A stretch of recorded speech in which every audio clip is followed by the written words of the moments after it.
Another blitz coming. Young looking over the middle, throws, and it's picked off by Brown! At the 23-yard line, the second of the game for Jair. The 49ers will defeat the Carolina Panthers here tonight, 20-9, the final score. Ready, set, win big. When the 49ers win, you score. With 49% off any large pizza, only at Mountain Mike's Pizza. Celebrate every game day with your favorites from our legendary crispy, curly pepperoni, bold sauced up wings, garlic butter drenched sides, and gooey sweet desserts, all hot, fresh, and built for a Niners victory. Download the Mountain Mike's app, join Mountain Rewards, and turn every Niners win into a pizza party. Let's go Niners! Mountain Mike's Pizza. Pizza the way it ought to be. Hey, this is Greg Papa. Are you working through a major insurance claim? Sunpoint Public Adjusters can help. Sunpoint prepares, presents, and negotiates your claim with the insurance company, working only for you, making sure you get everything you're entitled to, not what just some adjuster working for an insurance company thinks you should get. Call Sunpoint today at 888-247-7865 or contact us at sunpoint.us. Sunpoint Public Adjusters, the gold standard in public adjusting. License number 2N14884. Call Maverick Electrical to claim your free furnace tune-up or electrical safety check with a donation. This month, donate 5 canned foods to Maverick Electric's Holiday Food Drive and get a free furnace tune-up or electrical safety check. They'll collect your cans at the appointment and make sure your heat stays comfy and your lights stay steady, so the only thing whistling is the kettle, not your ductwork. Visit callamaverick.com to schedule your free tune-up today. What would a Maverick do? Because you're a Maverick too. Limited appointments, some restrictions apply. Give to get with no gimmicks. The Sactown Sports 49ers Report is being brought to you by Kia of Vacaville, located beside the Vacaville outlets. San Francisco improves to 9-4 with a road win in Cleveland, 26-8. Christian McCaffrey and Brock Purdy both rushed for touchdowns in the victory. The defense was stellar, forcing 2 fumbles and holding Shadur Sanders to just 115 yards passing. Next up for San Francisco is Tennessee. You can catch all the action on Sunday, beginning at noon, right here on Sactown Sports 1140. Football season is here at Kia of Vacaville. You can score big in a new 2025 Kia Niro LX with up to 53 MPG combined at Kia of Vacaville. Perfect for road trips, tailgates, and cruising to Levi Stadium in style and comfort. But don't wait. Inventory is limited at Kia of Vacaville, and these deals won't last long. Visit KiaVacaville.com or stop by right next to the Vacaville outlets for friendly service, easy shopping, and unbeatable value. All in one stop. Kia of Vacaville, where the adventure begins. KHDK HD1 Sacramento, KYMX HD3 Sacramento. Your home for Kings basketball for over 25 seasons. Hammer time thrown down by Malika. From the Power Business Technology Toshiba Studios. Sactown Sports 1140.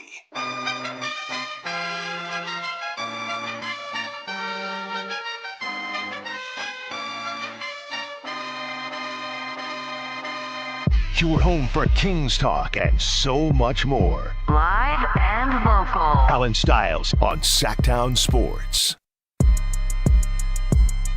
Yes, yes, yes, on a Tuesday. Allen Stiles, Sactown Sports, taking you up to 2 p.m. And it will be quite the time. It is a Tapatio Tuesday, so you know what that means. It's going to be spicy.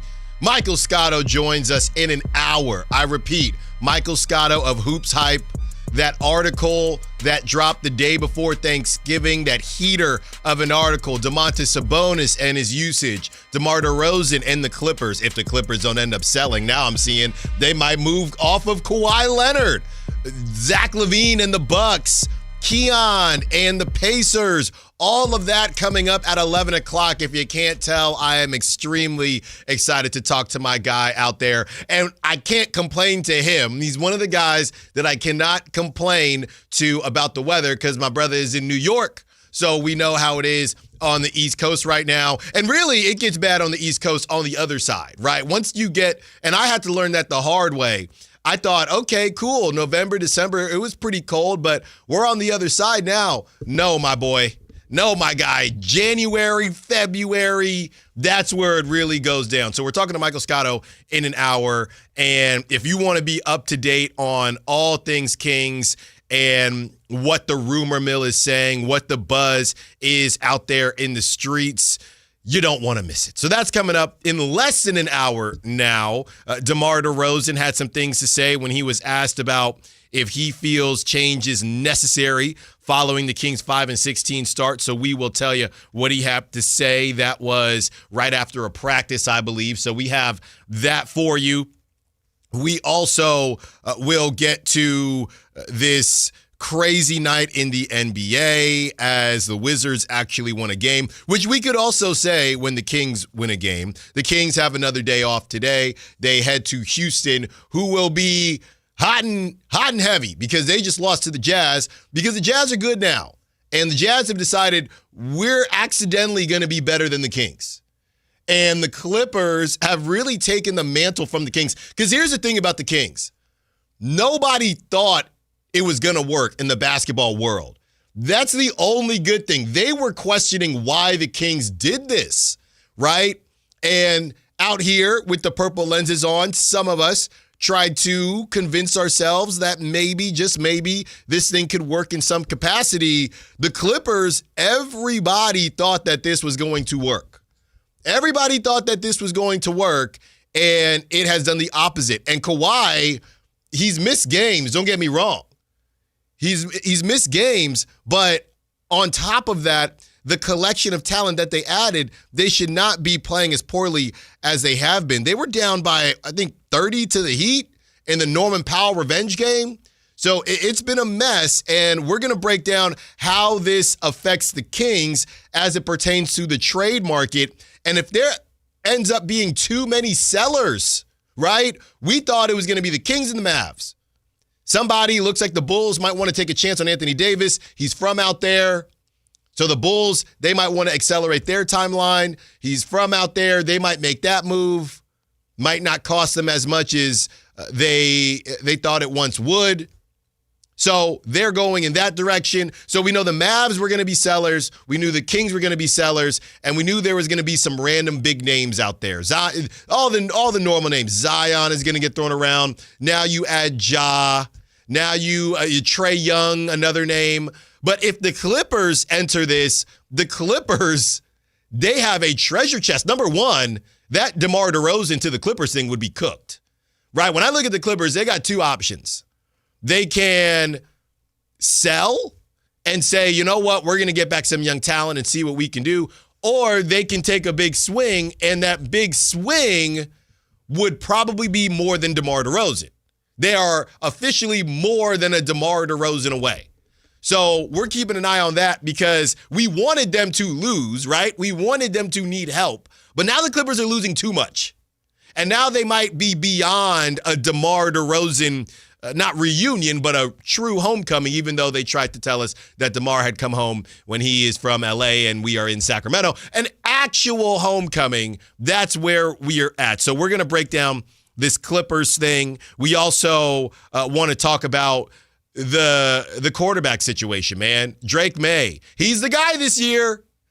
Don't get me started. There always is a guy. Might win the MVP. He might win it. Probably going to go to Matthew Stafford, but there is a chance. There's still some time left. So let's follow the line here. It was CJ Stroud, then it was Jaden Daniels, and now it's Drake May. Now I get it. Rookie seasons for those guys. Second year for Drake May. So a little bit different. But who is the hot young quarterback that everybody wants a version of that? This year, it's Drake May.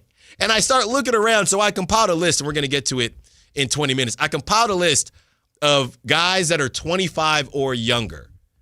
And I want to really give a hierarchy of who we think is actually going to be good. Because I think it'll be fascinating to see how this all pans out. Because they're not all going to be good. Right? We haven't entered some golden age where there's going to be half the league is going to have an elite quarterback. Now, they might not all be bad, and they might all be good, but there will be a hierarchy. So we're going to talk about that in 20 minutes and Kyle and I are probably going to argue about some of these guys because you know me, I get a bit cynical when it comes to these young quarterbacks because people love to crown the new hot young stud quarterback. Everybody wants a hot young stud quarterback, and all you got to do is play good for like 5 games. That's all you got to do to be the new hot young stud quarterback. So that's coming up in about 20 minutes. I do want to get to what DeMar DeRozan said, but real quick, Kyle, I just wanted to bring this up as it pertains to the Super Bowl. This is the most excited I've been, and it's not because your Chiefs are struggling, I promise you. If they were in the mix, I would be just as excited. Now, I would probably defer to them as far as who I think would be champion, but this is the first season I don't think I'm deferring to the Chiefs. They might actually have some problems. They ain't gonna make the playoffs. The Cowboys are looking like the hottest team in the NFL. You got the Patriots with Drake May, and they took care of business last night. We'll talk about Jackson Dart. That's another guy on this list who I don't even know if he played good 5 games. See, Jax. Now we gotta chill with Jackson. Whoa, well, put a pin in it, Kyle. Put a pin in it. We're gonna get back to it. This is what I'm talking about. That's why you don't want to miss it in 20 minutes. But this is the most excited, Kyle. Literally, I've been just for parity, right? Because I'm different when it comes to Major League Baseball because I want Major League Baseball to do well. It can struggle with viewership and with fandom and things like that. Its popularity is important to me. NFL doesn't have that problem. I don't care because it doesn't matter to the NFL. Yeah, if it's the Cowboys and the Chiefs in the Super Bowl, that would literally break the TV, right? TVs would just explode if that were the case, and ratings would be crazier than ever. But there is a level of it doesn't matter the same way. It'd have to be a really bad matchup. So with that being said, I'm good with anything, right? I'm good with anything. And I truly don't know. If you said, Allen, who is going to win the Super Bowl right now? I don't know. You could say the Rams. Rams are and they just lost to the Panthers. The Seahawks, they got Sam Darnold. The Niners. Their defense is awesome. Yeah, it is. The Rams defense was supposed to be awesome. Then they got sliced and diced up by backpack Bryce Young. And Rico. Chuba Hubbard. Okay, he took his chain back from Rico, who had taken his chain because he was injured, and Chuba is now the number 1 running back again because, of course, if you are a fantasy owner and you said, it's Rico's time, oh, no, you don't. Let's throw 18 receiving passes to Chuba Hubbard. That's what we're doing. So I don't know who is going to win the Super Bowl, Kyle, and I feel like it's the first time. The Eagles... I don't know if somebody paid A.J. Brown under the table to be a mole, and I'm not, and look, I'm joking here with what has happened with the NBA. I am completely joking. But A.J. Brown just threw a cartoon TNT bomb into the culture of the Eagles from within for no reason, because he wasn't getting enough targets, because I was watching a WIP out there, and they said they think that maybe he was a bit salty that Devontae Smith was balling out, kind of similar to what we're seeing with CeeDee Lamb and George Pickens. This is as if CeeDee Lamb went off last game. This is as if CeeDee Lamb felt some type of way because George Pickens is balling out. We haven't heard anything. That's because they're boys and they go out and have drinks in Vegas. We haven't heard anything. And miss curfew together. You know, the receivers that miss curfew together, they stay together for life. We haven't heard anything, but the Eagles completely destroyed their own culture. And then you have the Niners, who are injured, but they continue to win the games that they're supposed to win. The AFC, I truly don't know. It really could be the Colts are cooling off now. The Texans with their defense. Don't believe in them. Don't. There's no. Hey, they just beat the Colts. Look, it could be the Colts, but his fibula, Danny Dimes' fibula, is not. It's broken. Together. No, it's broken. It's not together. So this is a really exciting time in the NFL. And look, if you're out there, if you're in Reno, or if you're in Tahoe, or if you're in Vegas, I would just close your eyes and just pick one. Just pick one, because you never know. You never know who is going to get hot at the right time.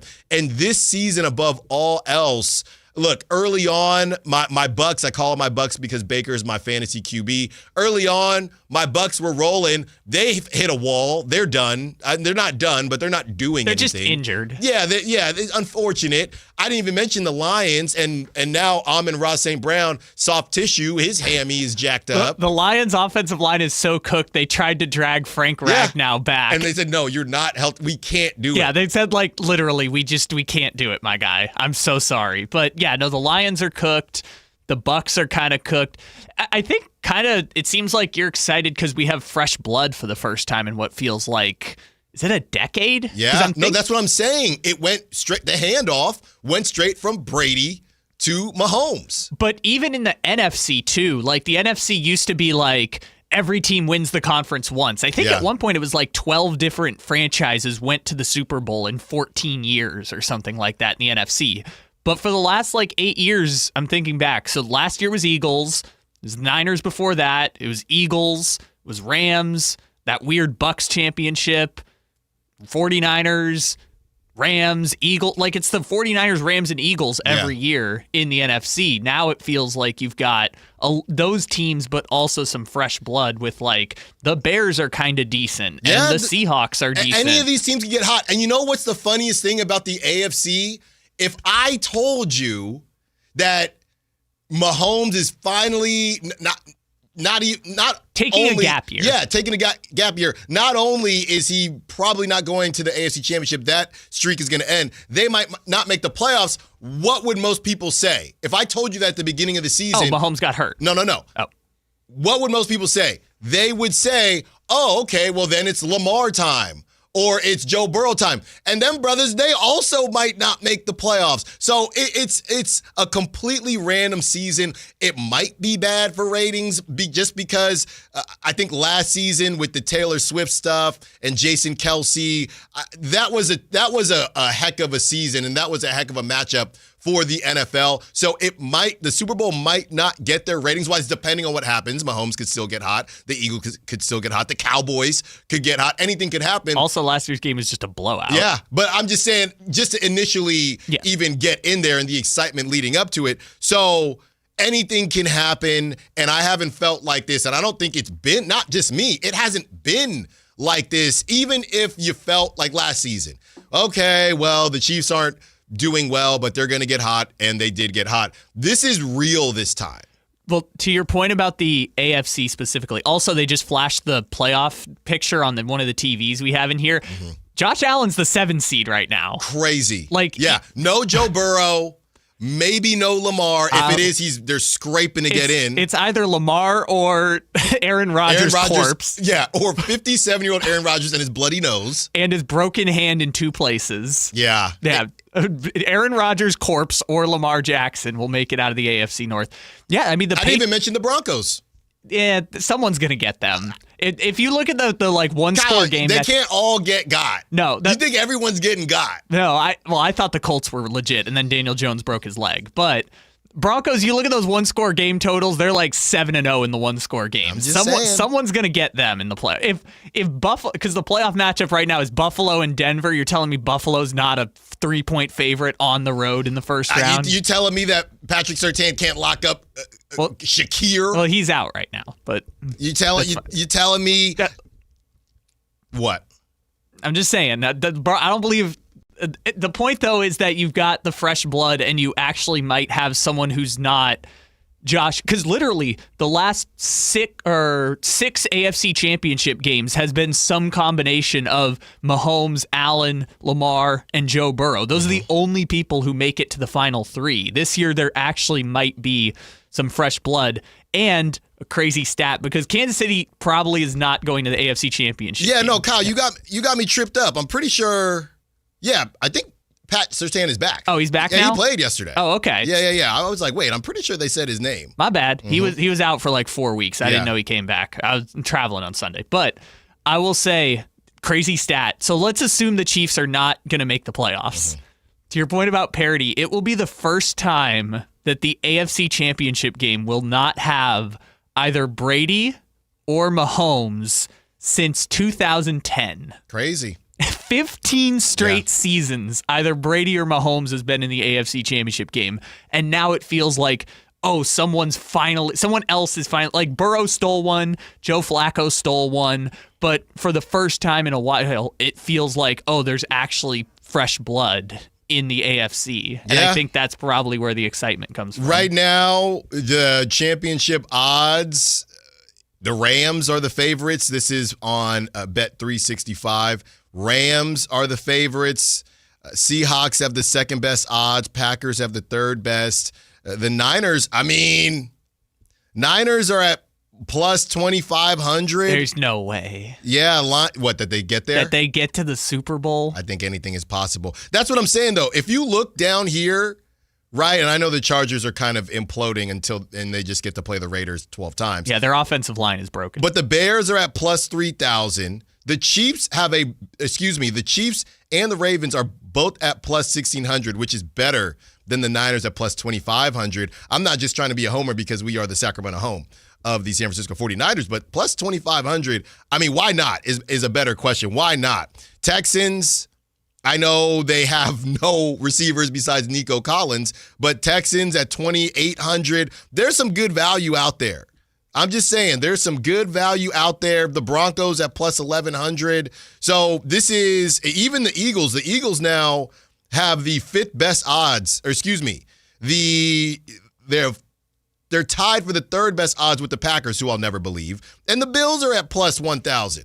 So this is quite the season. And the Patriots, last but not least, are at plus 1,100. So they're right there about 6 or 7 as far as the odds are concerned. Last note on the NFL before we get over to some Kings talk and what DeMar DeRozan had to say.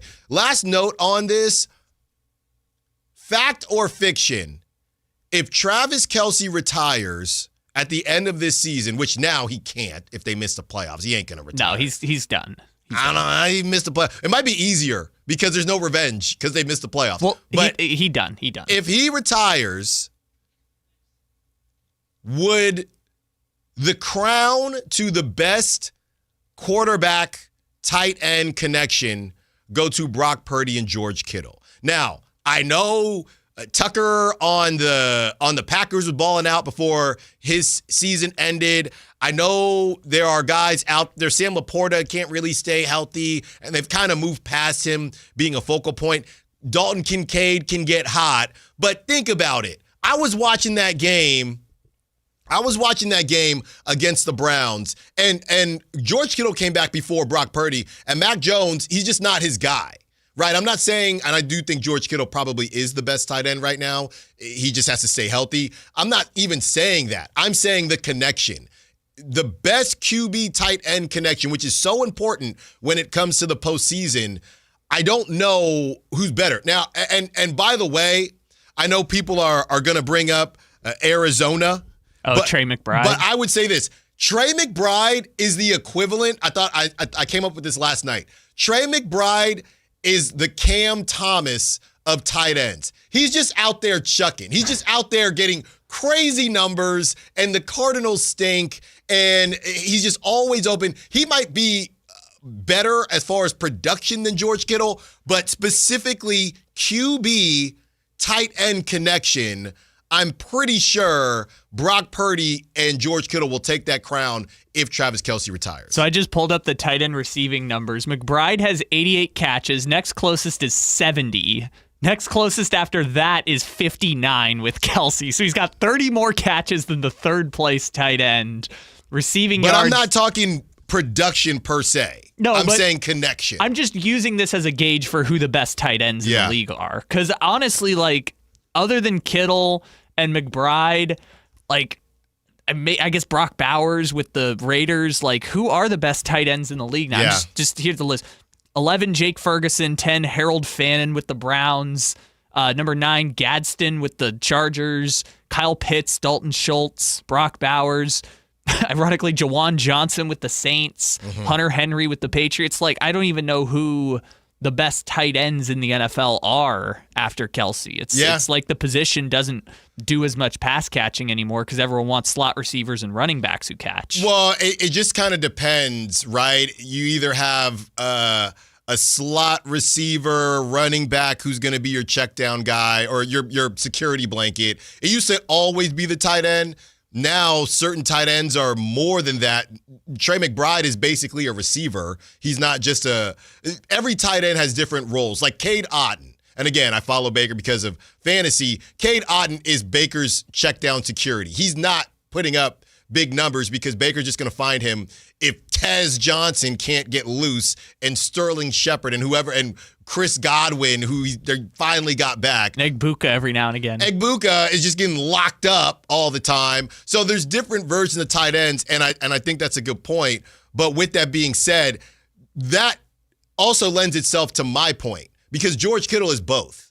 George Kittle is Brock's security blanket, but also at the end of that first half, you can explode for a 30-yard gain with George Kittle. And his hands are incredible, man. His hands are incredible. So I think by far, I don't know about by far, but they will for sure be the number one tight end QB connection if Travis Kelce retires. Also, the best receiving tight ends all play for bad teams, it seems like. Yeah, just because everyone is saying they're already down. Yeah. So, all right, cool. You want to throw it 15 yards when you're down. And by the way, the Giants last night, I don't know what these teams' obsessions are with running the football when the game is already fried. By the way, not going for it on 4th and 1. Why are you trying to keep your job? That coach Kafka, just a kind of a random tidbit. I played baseball with his brother. His little brother, I played baseball with him. And at that time, he was like, yeah, my brother's coaching, and he's, trying to do the thing, trying to make his way up. And now he's the interim head coach of the Giants. But I don't know if he's going to be the head coach for long. Jason Kafka was his name. I think he played at San Jose State. But I don't know if he is going to be head coach for long because what is the point, Kyle? You have I don't understand. You have 2-3 wins. You can't stop the Patriots. You got a big old quarterback. If you're going to have him out there, he's taking hits anyway. You don't go for it on 4th and 1. And then the other team comes back, the Patriots, and they put up 3 more points. I don't understand that. Why are we here? Well, if you're the Giants, yeah, I mean, it doesn't matter who the interim coach is. Interim coach is just, I was hearing this with college football. Interim coach is just there to make sure the doors lock at the end of the day and the paycheck's clear. But I think if they had beat the Patriots, hey, all right, we could have the conversation, and maybe it doesn't end with the Giants, but hey, Kafka did a good job. I just don't understand what is the point of sending guys out there if you're not going to go for it on 4th and 1 when they were already down, I think 3 scores. Yeah. Why are you just don't play? Just go home. By the way, just to close out the segment, Jason Kafka played 3 years at San Jose State before playing for the Windy City Thunderbolts in the Frontier League for 2 years. Okay. That was the end of his baseball career. There you go. Shout out Jason Kafka. On the other side, so we're doing the thing again with Drake May, but also we need to get to expeditiously what DeMar DeRozan said about whether or not it's his job or whether or not he's thinking about changes that may need to be made since they've only won 5 games. Down south, Sactown Sports. This Sponsor the Clock is brought to you by Light the World Giving Machine. Wesley Financial Group is not a law firm, and Chuck McDowell definitely not an attorney. This is Chuck. If someone talked you into buying something really silly and you want to get out of that silly little thing, my advice, get the facts. Call me and I'll send you our timeshare exit kit absolutely free. Inside, you'll learn how timeshare works and all your options for cancellation. Call Wesley now for your free exit info kit. 800-838-6767. That's 800-838-6767. Have you heard the story that's about a guy who lives in a bank that is really close by? The Capital One Cafe is his home, no doubt, where customers bank and get their cash out. There's no fees or minimums on checking accounts, so your money stays. Most Capital One Cafes are open all 7 days. This magical place, as some people might call it, is where the Capital One Bank guy says, "What's in your wallet?" Such a lovely tale. Terms apply. See CapitalOne.com/bank for details. Capital One NA, member FDIC. This holiday season, create a fun and joy-filled memory for you and your loved ones. Come light the world and help others in need through the Giving Machine, November 17th through December 8th at the Galleria Mall in Roseville and in Modesto at Valley Fair Mall, November 21st through December 12th. Choose local charities in your community or global charities worldwide. Feel the joy of Christmas. Go to givingmachinegreatersacramentomodesto.org. Hey, it's Carmichael Dave. I got to tell you, I am so excited to get this decking project started with Trex Decking and Railings. From the first time I stepped foot in the showroom last week, I was so impressed. So many color options, heat-resistant composite deck. What does that mean? That means I don't have to do any maintenance on it whatsoever. They even have a deck designer, so you can go online and see what your dream deck will look like on your house. Just visit Trex, that's Trex.com to get it started. Tell them Carmichael Dave sent you. Carmichael Dave here for American Energy Heat and Air. Right now, breaking news, they're upgrading their offering to include plumbing, bringing that same expertise and experience to the plumbing space. They're no longer just heat and air. They're now your American Energy Home Pros. You hear me talk about them as your second opinion partner. Now you can still get second opinions on any HVAC service or replacement, and now you can get a second opinion on any of your plumbing services. They'll come out to your house for free, and they'll give you a second opinion and almost certainly save you money. Oh, but wait, there's more. With winter coming up, how about a free furnace special? With full system installation, you're getting a free furnace, not a discounted furnace, a free furnace, and up to $4,000 in rebates while that funding lasts. So get there right now, 916-520-9990. That's 916-520-9990 or AmericanEnergyAir.com. American Energy, making the uncomfortable comfortable. Guys, did you know your testosterone affects everything in your system, including how you feel and perform every day? Right now, Revive Men's Health Sacramento will check your testosterone for free. Knowing your T levels is the first step in understanding if you have low T. Your testosterone level impacts your energy, libido, sleep, weight, hair loss, mood, and even ED. Maintaining an appropriate T level can change your whole life. Most men start to see changes in their hormone levels in their 30s. Experience and results matter. So what are you waiting for? Get your T levels checked today by local, experienced, and trusted men's health experts. They've helped thousands of men since 2011. They're so confident they can help you, they even guarantee it. Call Revive today and schedule your free testosterone test, free exam, and free consultation. Call Revive Men's Health at 916-277-8599. That's 916-277-8599. Or visit ReviveMen'sHealth.com. Call Maverick Electrical to claim your free furnace tune-up or electrical safety check with a donation. This month, donate 5 canned foods to Maverick Electric's holiday food drive and get a free furnace tune-up or electrical safety check. They'll collect your cans at the appointment and make sure your heat stays comfy and your lights stay steady, so the only thing whistling is the kettle, not your ductwork. Visit callamaverick.com to schedule your free tune-up today. What would a Maverick do? Because you're a Maverick too. Limited appointments, some restrictions apply. Give to get with no gimmicks. Allen Stiles. Watch the show on youtube.com/Sactown Sports 1140. Or listen on the Sactown Sports app. DeMar DeRozan on if he feels change is necessary following the Kings' 5-16 start. Quote, that ain't up to me. That ain't my decision. My job is to try to come in here, do whatever is needed, try to make us get a win. That's all I can control. So obviously this question has layers. There is the layer that's regarding the lineup, and there is the layer that's regarding moves to be made. And that is what is so fascinating about this current situation. If the Kings, do the Kings feel like it doesn't make sense? Do Kings players feel, hey, if we make a couple different moves, then maybe this thing could work, right? Or do they know, all right, I know they all say, we don't read anything, we don't do anything, we don't pay attention, but they do. And they know. It is what it is, because they have to know. Their agents are even telling them. So, and Scott Perry probably told them, to be honest with you. So with that being said, is there any thought, it's always so awkward with teams, right? When everybody's looking around saying, yeah, we need to get better, we need better players. Well, who's the issue? Who needs to go? What needs to be changed? What needs to be moved? I'm sure DeMar doesn't think it's him. I'm sure Zach LaVine don't think it's him. I'm sure none of these guys think it's them. And if it's a collection, then something has to change. Something has to give.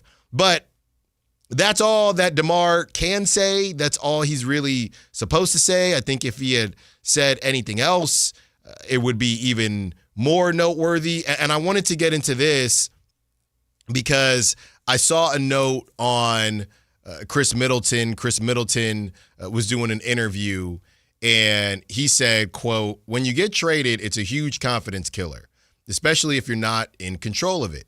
You have to kind of talk yourself back up. They don't want you anymore." So if we combine that with Malik's slip of the tongue after the game, there does have to be a level of, man, we're just not very good together. And it could be any one of us. This is a specific situation. Like, if you are the Clippers, I think you feel worse than the Kings because the Clippers had real expectations, and it's just not working. And I think it does go to show because Chicago, we're doing the thing again. I don't know who saw the report, but Chicago came out. Jamal Collier, who covers the Bulls for ESPN, says the Bulls would like to replicate the Pacers model, and they believe that Josh Giddey is their Tyrese Halliburton. And now they're trying to replicate what the Pacers did. Now, we can discuss how the Pacers may have gotten a little bit lucky these last couple playoff runs with injuries, and then ultimately they suffered a similar fate with Tyrese Halliburton.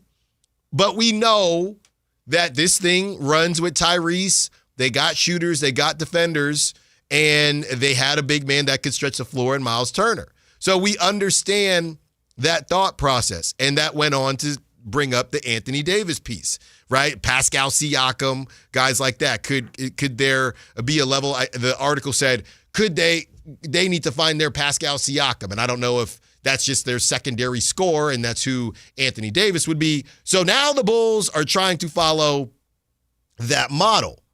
But when it doesn't work out, and the reason I bring up the Pacers is because as far as talent, they weren't the most talented team. If you looked at the Clippers on paper and you looked at the Pacers on paper, and by the way, DeMar said this to me during media day. He said, did you see the Pacers getting to the finals? And I said, no, I did not.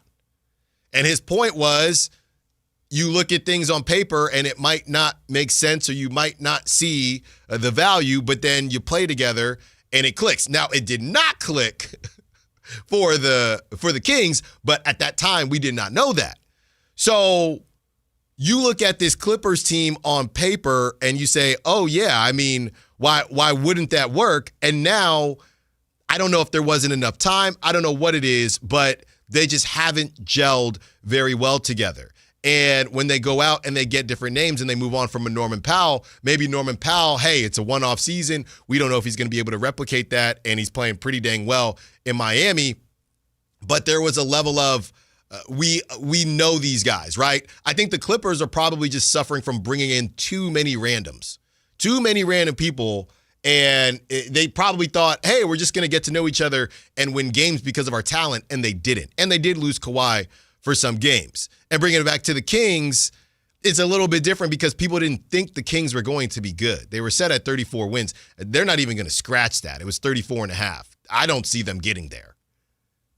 And if you're DeMar and if you're some of the other players, do you look at that and do you say that's on us? Or do you look at that and you say, yeah, maybe our styles of play, there's a different way to look at it and say, yeah, maybe our styles of play just don't match, right? We don't expect DeMar to change. We don't expect Zach LaVine to change. These brothers are in their 30s.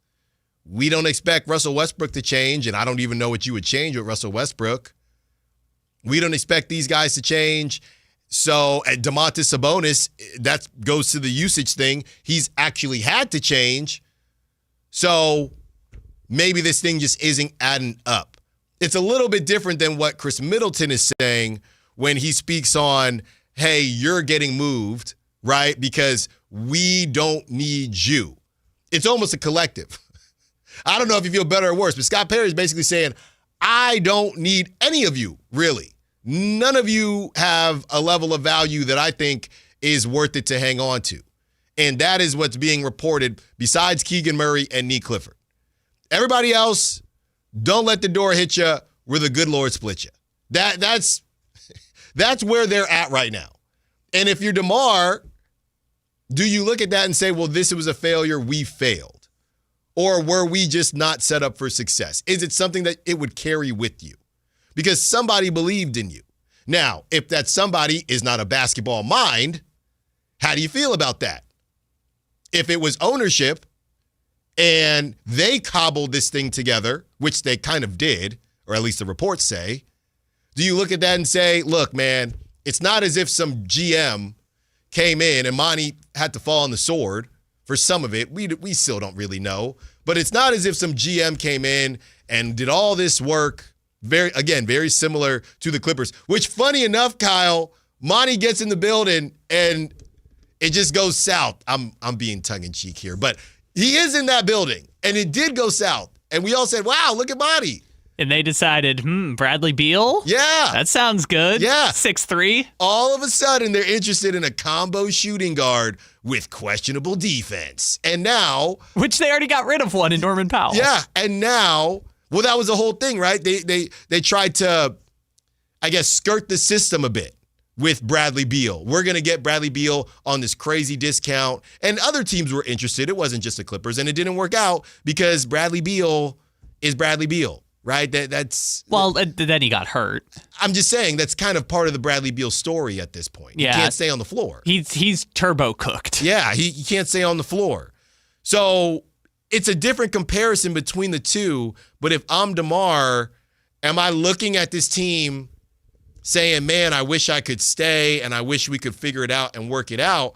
Or am I saying, I don't look at it like a Chris Middleton because at this point in time, it's just not working. It is just not working. And I'm separating it from me as a basketball player, from all these guys as a basketball player. Do these guys believe that they can turn it around like Malik Monk kind of led us to believe yesterday and is looking at this team to say, we can fix things internally, right? Because Malik is saying, well, we need to pass the ball more. But the other thought process is, it doesn't really matter if we pass the ball more. Because we don't have guys that are going to pass the ball more. That's who we signed. We are who we are. And that was the one question going into this season. Could these guys alter the way that they play? And the answer is no. And I don't even really blame them. When you sign dudes that are in their 30s, they're not changing their games. We tried to do this with Harrison Barnes. Is Harrison Barnes going to take a leap after 30? I can't believe I did a ridiculous statement like that, or a ridiculous segment like that. Now, he's playing a good role with the Spurs, but he's not taking a leap. He's Harrison Barnes. You're going to see him for a couple games, and he's going to be on a milk carton a couple games. That's just what it is.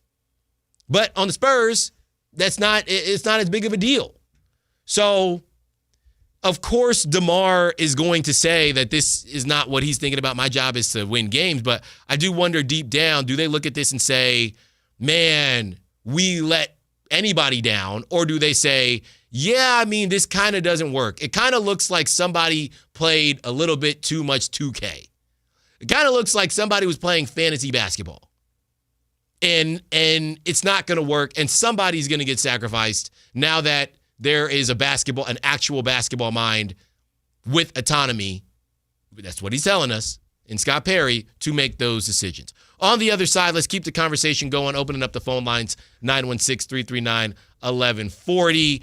And we are going to have a discussion about the age of the young QB. We are 15 minutes away, people. 15 minutes away from Michael Scotto breaking down that heater of an article. Allen Stiles, Sactown Sports. This is the story of the one. As a safety manager at a manufacturing plant, he does everything he can to keep his coworkers safe. From finding ways to reduce risks to keeping safety supplies in stock. And for that, he relies on Grainger. Grainger offers a broad range of quality products and next-day delivery, so he can always play it safe. Call 1-800-GRAINGER, click Grainger.com, or just stop by. Grainger, for the ones who get it done. At Fisher Investments, we may seem like other money managers, but we're different. What makes you so different than the rest of us? We ensure clients receive unparalleled service at every step of the relationship. Tell me more. Our investment counselors focus on service over sales, prioritizing clients' needs. How do you make money? We don't sell any commission-based products. We have a simple management fee based on the value of our client's portfolio. So we do better when our clients do better. What about client portfolios?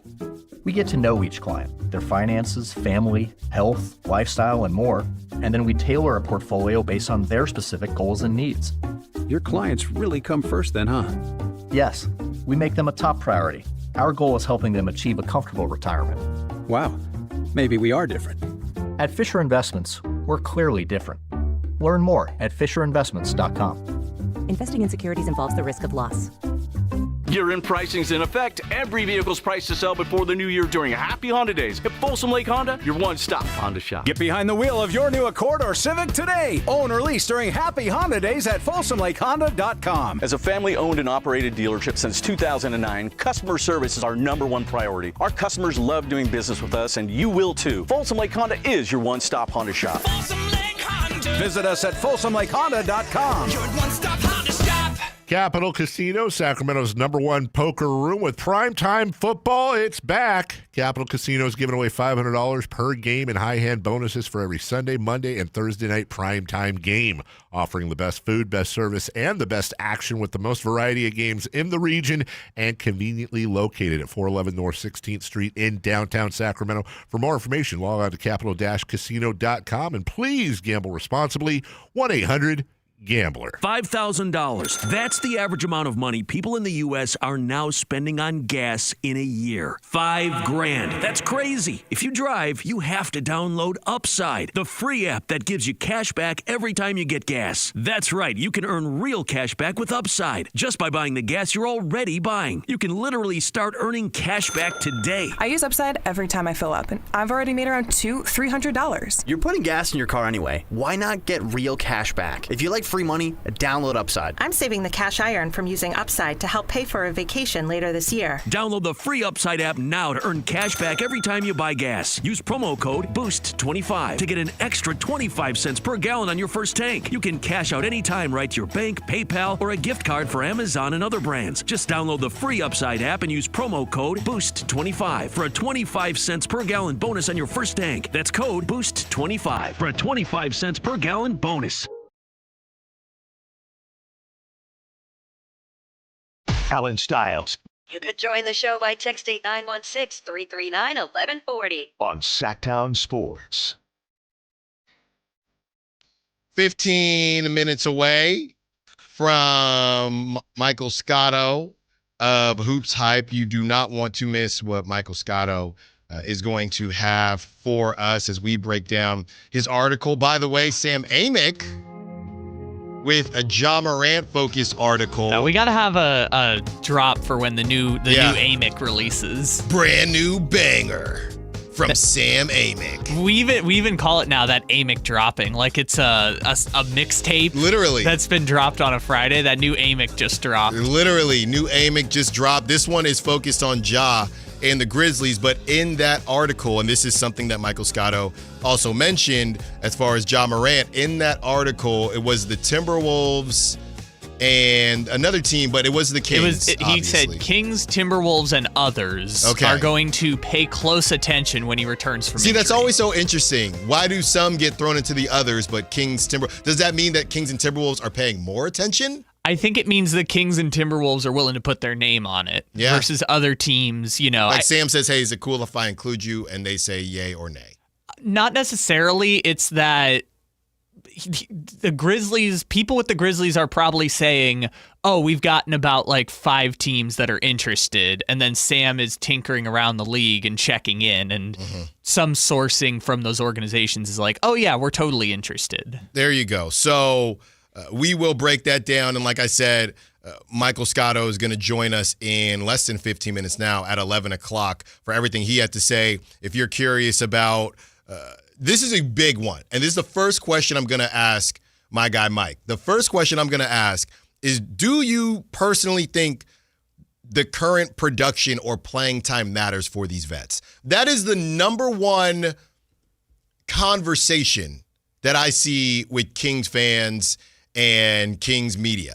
There's one side that thinks, and I go back and forth with it. There's one side that thinks the Kings players, Zach LaVine, DeMar DeRozan, they are who they are, and it doesn't matter whether they play or not. There's the other side that thinks, well, of course, the more they play, the more. If DeMar goes on a 30-point streak, obviously that is going to help his production. And there's an argument to say, no, we know what DeMar is. And you could say the same thing.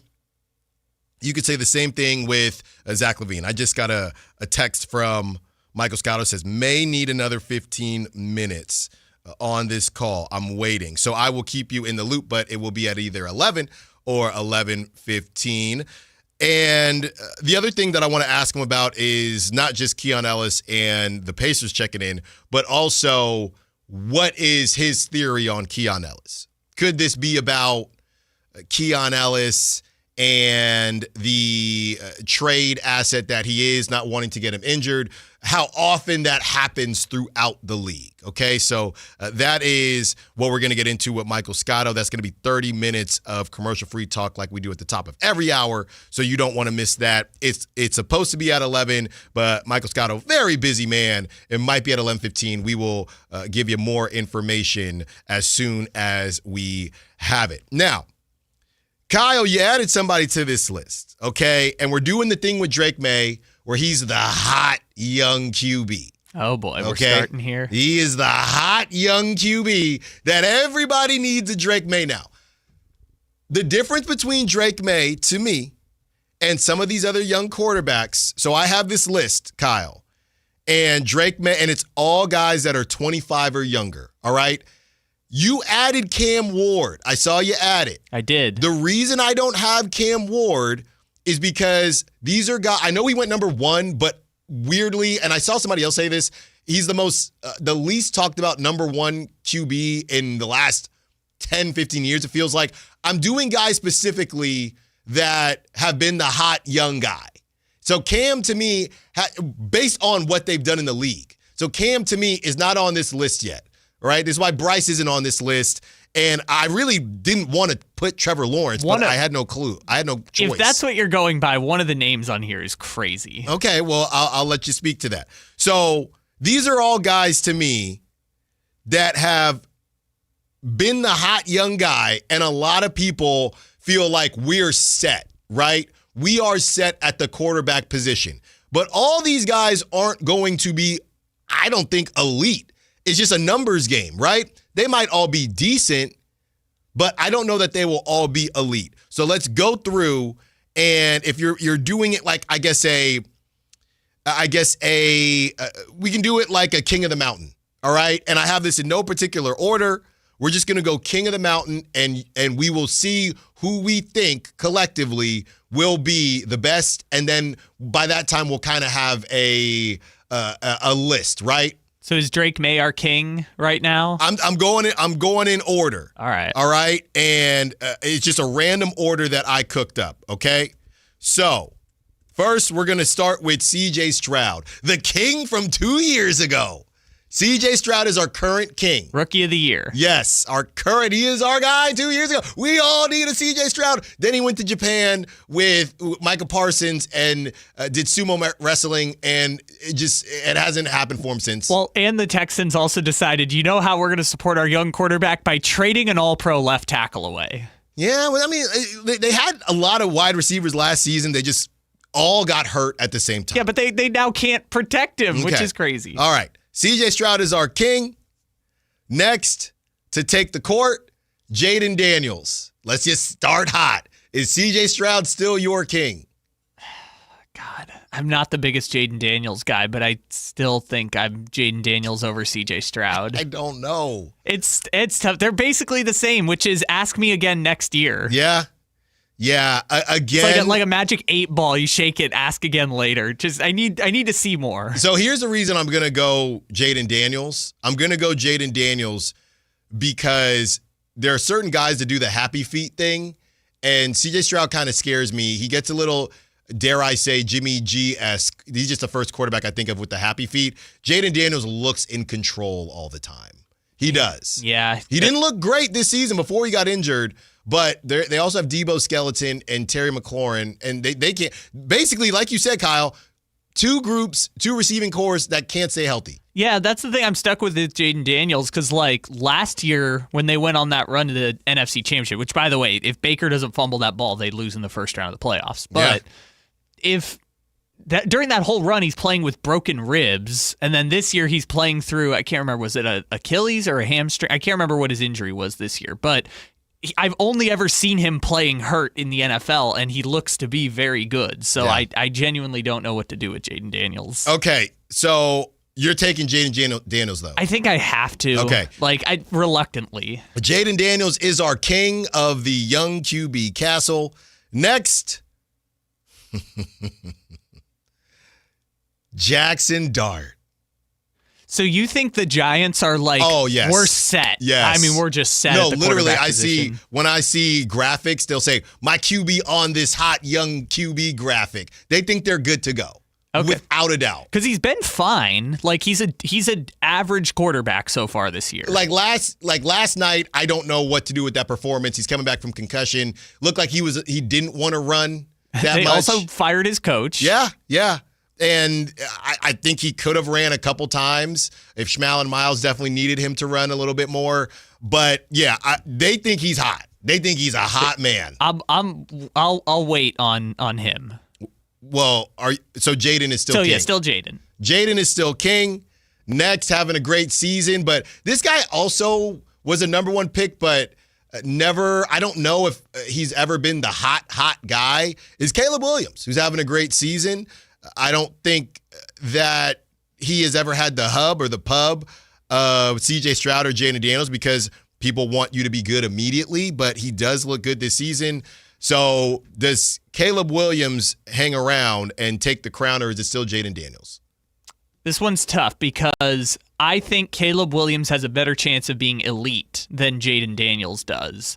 However, I think Bear's curse is going to get him at some point. So I just don't think he's ever going to be able to reach that potential. As good as Ben Johnson is as a play caller, like in terms of like scripting plays, it's like him and Shanahan right now. But yeah, I still got to go Jaden Daniels. Yeah, they're definitely doing more of the game. They're saving Caleb Williams from himself. And I think next season we will see him unleashed a little bit more to see. And then at that point, we'll see, okay, is this guy... Is he going to be? Can he do what he did at USC and at Oklahoma when he got Spencer Rattler out the paint, or is he just a bit more subdued now, and that's who he is? I just have to say Jaden Daniels, but I'm probably higher on Caleb Williams than most. I think Caleb Williams is going to be a very good quarterback in the NFL, and he has a good play caller. Yeah. And his ceiling is confusing because like I said, they're saving him from himself right now. Next on the list, Ward's favorite, Ward in our chat, the Broncos boy, Bo Nix. Pass next. Yeah, I don't think so, man. Bo Nix's career is basically what if Derek Carr had gone to a good organization. I don't know if that's disrespectful yet, but we will keep an eye on it. I was high on Bo Nix going into the season, and he's been fine. Again, is Sean Payton saving him from himself? I think we'll see in the playoffs. I think a lot of these guys are going to have to do their thing in the playoffs. I think he's on the career arc of the Kirk Cousins of his generation. Next, Drake May. King of the mountain for me. I'll put him over He's Jaden. the hot guy. They both do the thing where they're chill, right? Hey, everything's okay. Everything's going to be okay. I'm just going to say Drake May, and I'm only saying that because I was always worried about Jaden Daniels and his ability to stay healthy. Next, Trevor Lawrence. I know we got Drake May there. Next on the list, this is a fun one, Brock Purdy. And this is where we'll end it. See, he was the hot thing 3 years ago, but now... And he's getting paid. That hot thing doesn't look so hot anymore.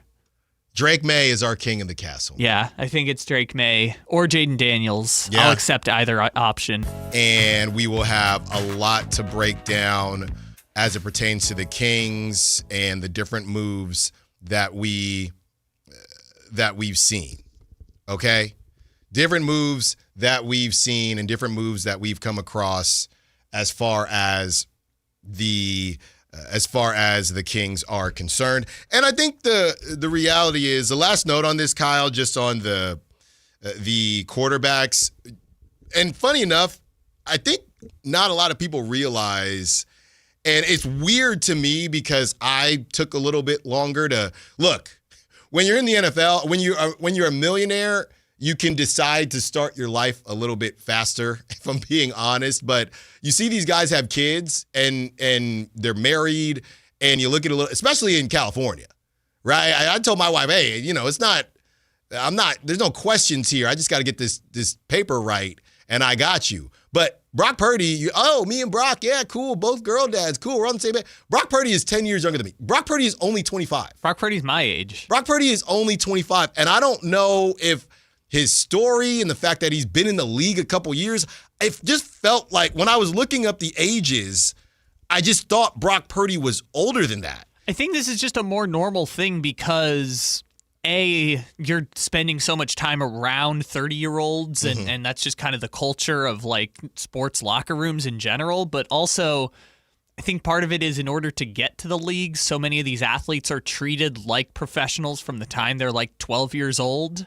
And so they've kind of like been moving around for high schools and growing up in this professional environment that they probably feel a lot older than they actually are, per se. And I think that's just kind of what the culture of youth sports and professional sports in general kind of does to guys. It just speeds up the timelines to get paid, to get to the league, and when you're kind of treated like an adult. Yeah. So Brock is only 25, and I got guys, by the way, if you want to still believe in J.J. McCarthy, only 22. Okay? That is crazy that every team now keeps making 9 jokes. Like every time their team has a bad game, it's just Photoshop J.J. McCarthy on their team. Oh, it's ridiculous. I saw a Taylor Swift one ripping her album. Taylor Swift when it was time to make a new album, and it was that meme. And he's about to turn 23. He turned 22 in January. So he is by far I don't know about by far, but he is the youngest quarterback if you want to keep some stock. Which I also feel so bad for him because I remember in college it was like he would do the meditation before games. And he was like, yeah, when he was in high school, he had really bad depression and mental health issues. And then he kind of worked through it. And now he's the face of being a bad quarterback. I feel so bad that's what the internet does. It's crazy. By the way, I did not know this, but Josina Anderson said something kind of slick about Jackson Dart's necklace. And I had seen him wear the necklace before, and them diamonds, they seem to be dancing. So I thought he was just in these streets, NIL money, whatever it is. Turns out that necklace that Jackson Dart wears is his sister's. And one day before a big game, he was, if you got a little sister, or I don't know if she's older or younger, but you just go and annoy them, right? That's just part of what you do. And they do the same thing back to you. So he was, in his sister's room or whatever, and just threw it on and played a game. I'm guessing it was in college because I don't think they let him wear that in high school, but wore it, balled out, and it's a form of comfort for him and things like that. Josina Anderson did not know that. She's also been really in these streets just protecting as much as she can Shedeur Sanders, which is what she wants to do. But she tried to say something about, I wonder if when Jackson Dart, and I'm paraphrasing, got hit, if them diamonds are still hanging on her, whatever she said. And she got roasted because people said, these aren't even real diamonds. Like, it's a kind of a known thing. I did not know that. But Jackson Dart, yeah, he's a confusing one. But that was just an interesting note that I didn't know, that he was purposely wearing fake diamonds, and it seems like something I would definitely do as well. So yeah, shout out Jackson Dart. And those are not real diamonds. They are real on Justin Jefferson. Oh yeah, they are real on Justin Jefferson when you see a lot of these guys wearing them. But Jackson, because I saw them, I'm like, dang, Jackson Dart is really out here blinging. Rookie, this NIL money is not, because he was Lane Kiffin, Ole Miss guy. He got cashed out, but those are known fake diamonds. Well, it's not just that, too. He was the 5-star high school recruit who was like, everyone in the country was like, we're throwing a bag at this dude. Yeah. So I think he was at USC originally. Like, he'd been getting NIL money for years. For a long time. But here's the thing with the Giants. Like I said earlier, I don't know if Jackson Dart's going to be good or not. He's been decent in bad circumstances right now. But the Giants' offense is going to be fun. Him and Scatteroo are going to be fun. They get Malik Neighbors back. And you know what the Giants' offense has not been for 15 years? fun. Yeah. Basically, since Odell Beckham made that catch and was punching the nets and then marrying the nets, the Giants' offense has been so boring. I saw somebody is still keeping the record since they took that picture on the boat.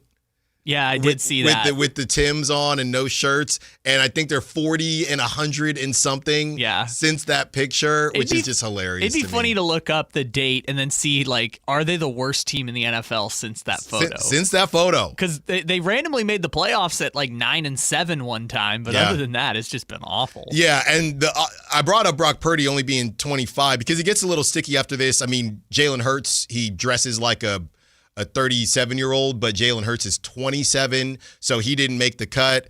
Jordan Love is only 26. So, yeah, it is quite the eye-opener when you see how young these guys actually are. Kyle, we're just going to do this on the air because I just got a text from Michael Scotto. He said he is in the Zoom link early. So Kyle is going to get that set up as we get ready to talk to Michael Scotto. So Kyle is doing his Mr. Robot tech thing for us as we prepare to talk to Michael Scotto. And he's ready right now. Michael Scotto of Hoops Hype. Mike, thank you so much. I hope you had a good holiday and appreciate you taking the time. When you dropped a crazy heater of an article on us right before we had to go to break for 4 days, but I'm appreciating you doing it, and thanks for being on. Back at you, brother. I hope you had a happy Thanksgiving with your family as well. Yeah, I know, right before the holiday, but hey, news is news. You got to put it out when you got it. That's right. Let's get right on into it then. Let's start here, talking to Michael Scotto of Hoops Hype.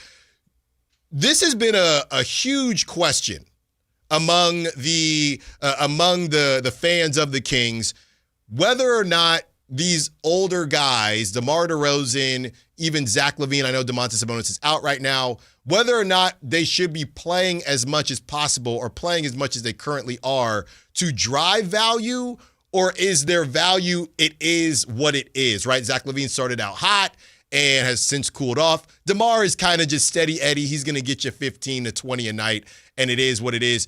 Do you think it matters? Do you think teams are still looking and saying, hey, DeMar this season is averaging this, or they know who he is? And Zach LaVine, do you think they're paying attention to the fact that he started out hot, now he's struggling, at one point he wasn't closing? Do you think that matters to teams, or they know who they are?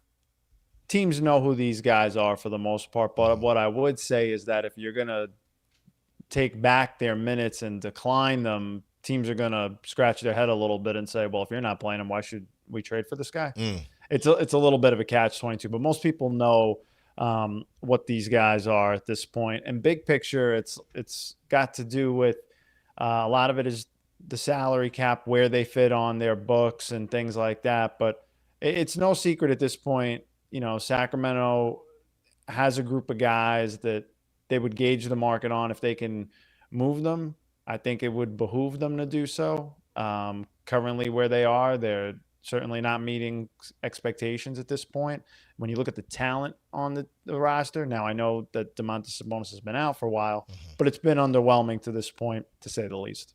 Talking to Michael Scotto of Hoops Hype. Mike, let's go DeMar DeRozan and the Clippers. Now, the Clippers were down 30 points to the Heat yesterday, and Kawhi tried to bring them back, and the Clippers are a complete disaster right now.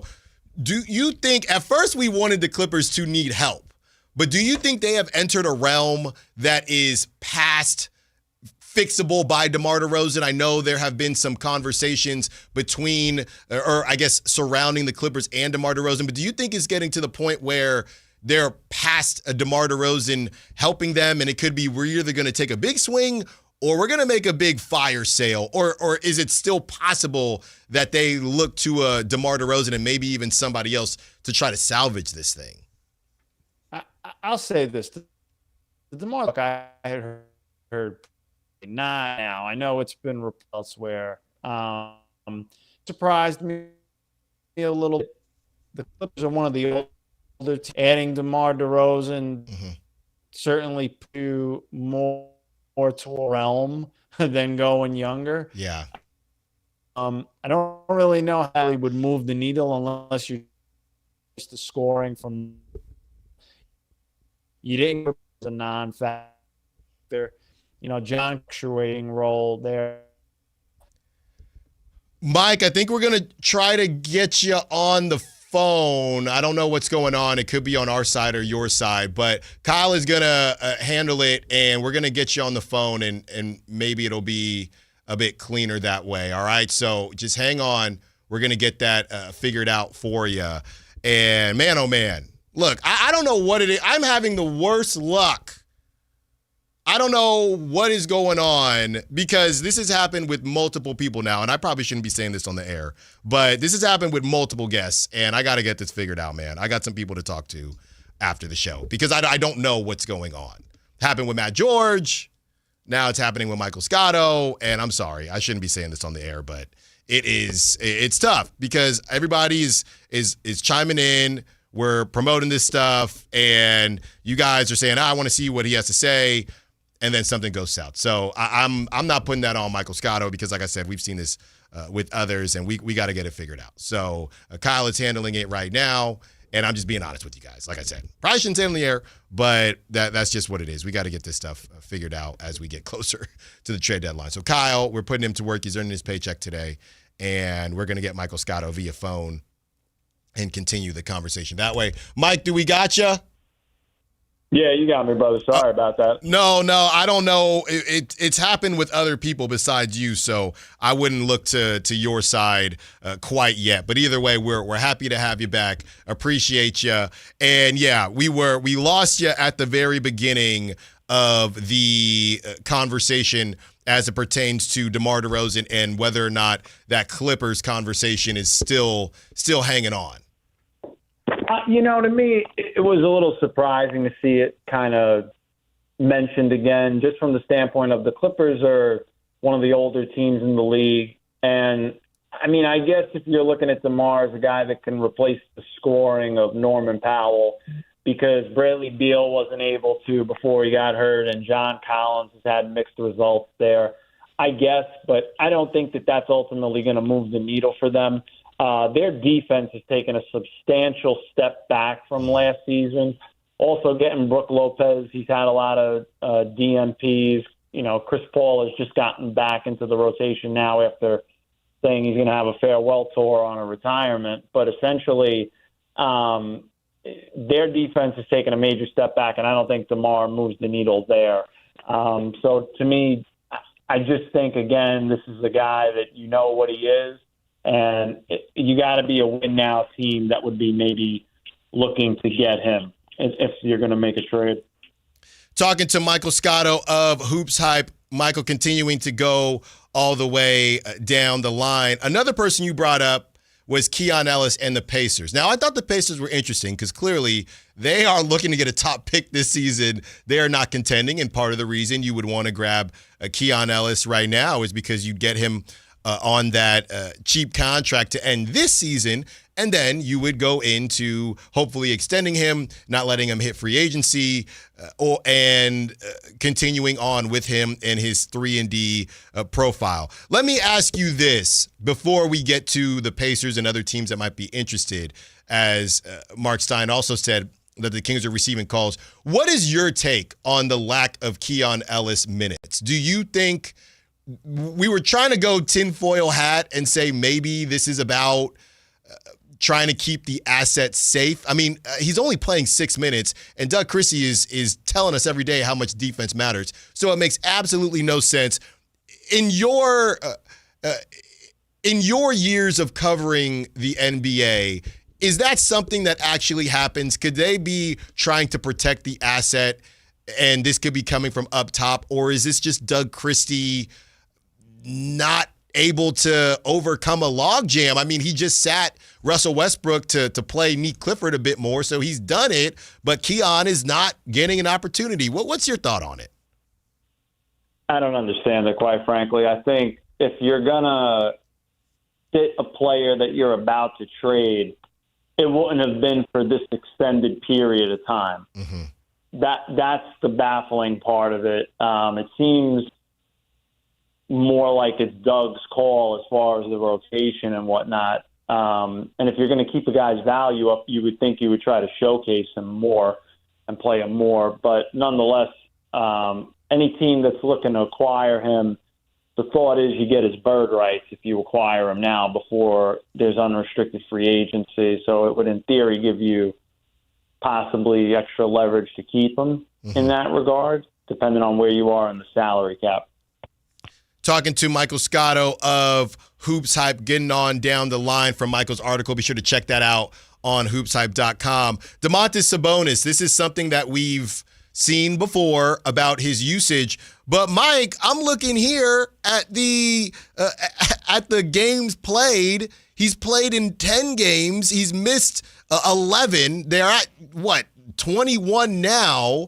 So he hasn't really been out there. I don't really know how he's had time to not be happy with his usage because Doug Christie is his guy. That was his personal trainer, and they haven't had a lot of time together to figure this thing out. Were you surprised when you found out that he was already upset about his usage? And what's your take on it? It could be viewed as he wants to go elsewhere, or, and this is my thought process, because I think he's very comfortable out there in Napa, he's saying, hey, you guys have a large commitment to me.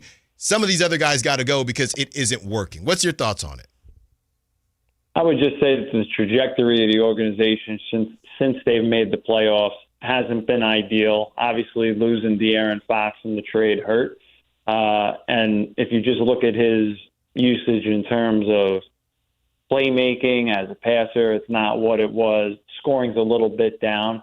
So those are some things that were brought to my attention by people. And again, the phrase that I had kind of been given was disappointed. I don't think that that's an earth-shatteringly crazy statement. I think if you were sunshine and rainbows with the way things are now, I'd say the opposite. I'd say that's a little weird. But I get it. I know anytime you mention something about a player sometimes because he's a star player who's been an all-NBA guy, it gets a little bit more breadth to it. But, yeah, I mean, again, just more disappointed in that sense.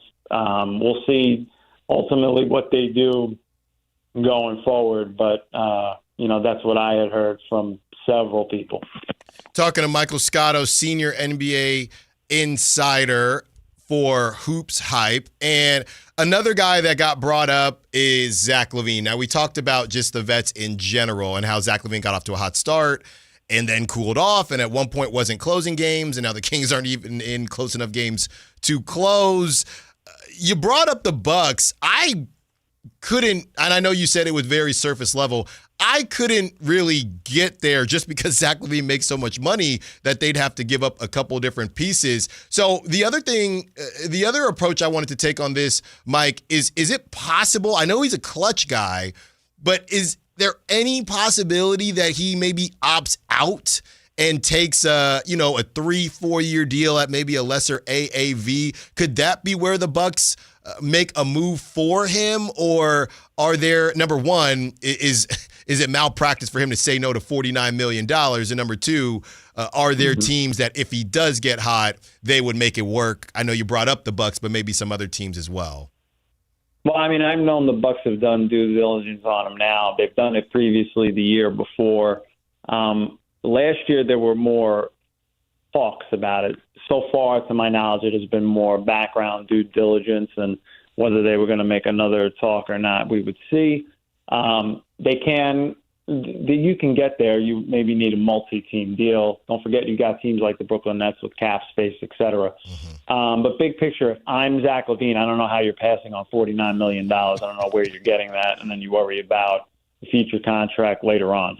Yeah, I don't see it either. I know the taxes in California aren't great, but either way, I don't see how he can do that. Talking to Michael Scotto, NBA senior insider for Hoops Hype. Ja Morant is a name that has been brought up a little bit. You said it was pretty surface level, Mike, and Sam Amick just put out an article that was Ja Morant focused and also brought up the Kings. just your opinion, what would be the thought process? I mean, Mike, it seems like the Kings are just going to try out every point guard that has played in the NBA over the last 10 years here. You got Dennis Schroeder. You have Russell Westbrook, or was that timing with Ja before acquiring them? What can you tell us about the Ja Morant interest? No, I mean, listen, if you can get Ja Morant's a substantial upgrade over both of those guys, and Ja Morant is 26. So the thought is, if this is a guy that, if you can get a guy like him, given that they kind of want to go more towards developing younger guys, it would fit that realm. However, this is for every team around the league that has looked at Ja Morant. The past 2 seasons, his drives and field goal percentage at the rim are substantially down over the past 2 years. It's a downward trajectory that's got some people concerned, because that's what made him an elite point guard in the NBA and thrive as a guy that was an all-star and even bigger than that to some people at the time. He's got a sizable contract still now. So if you're trading for that, you're going to want to see the guy that had been driving effectively, doing 360 alley-oops, making people around him better. Obviously, at the start of the year, his encounter with his head coach, Tomas, wasn't exactly ideal, and they got suspended for conduct detrimental to the team. So if your Memphis' value isn't where you want it to be, teams are going to certainly look to try to strike and have a buy low opportunity if they can. But as I had reported, Zach Kleiman has kind of rebuffed those conversations, knowing that the market for him is not where he would want it to be. And he has said that, they have all those picks from the Desmond Bane trade, and it gives them the flexibility that they can do one of two things. They can use those picks to go get another star type of player, and they have younger guys that are valued around the league.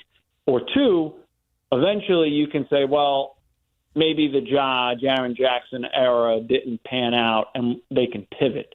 That determination hasn't been made yet. It seems for now they still want to keep those guys, try to get healthy, see more what they have, which they have not been able to do to this point. Ja himself has also been hurt and is hurt now. So, a lot of stuff to be determined. But I understood why Sacramento made the call. I understood why the Minnesota Timberwolves made the call when you've got Anthony Edwards and, you're trying to contend in the West, and they have a hole at point guard, quite frankly. Dante DiVincenzo has been serviceable, and, Mike Conley's towards the latter stages of his career. So it made logical sense to me. You've got to do your due diligence, as these teams did. But to this point right now, nothing's imminent.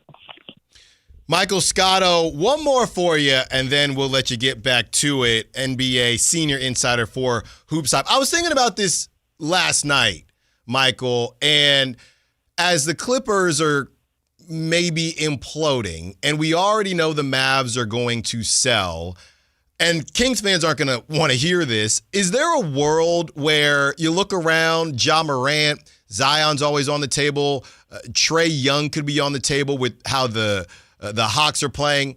Is there a world where there are too many options for contenders and the Kings have a problem moving their guys because there's just a lot on the buffet table, and I don't need to grab a DeMar DeRozan for lunch or a Zach LaVine for dinner or even a Malik Monk? Is there a world where if too many teams go the selling direction, it could harm the Kings' plans to move off of some of these guys, or am I way off base here?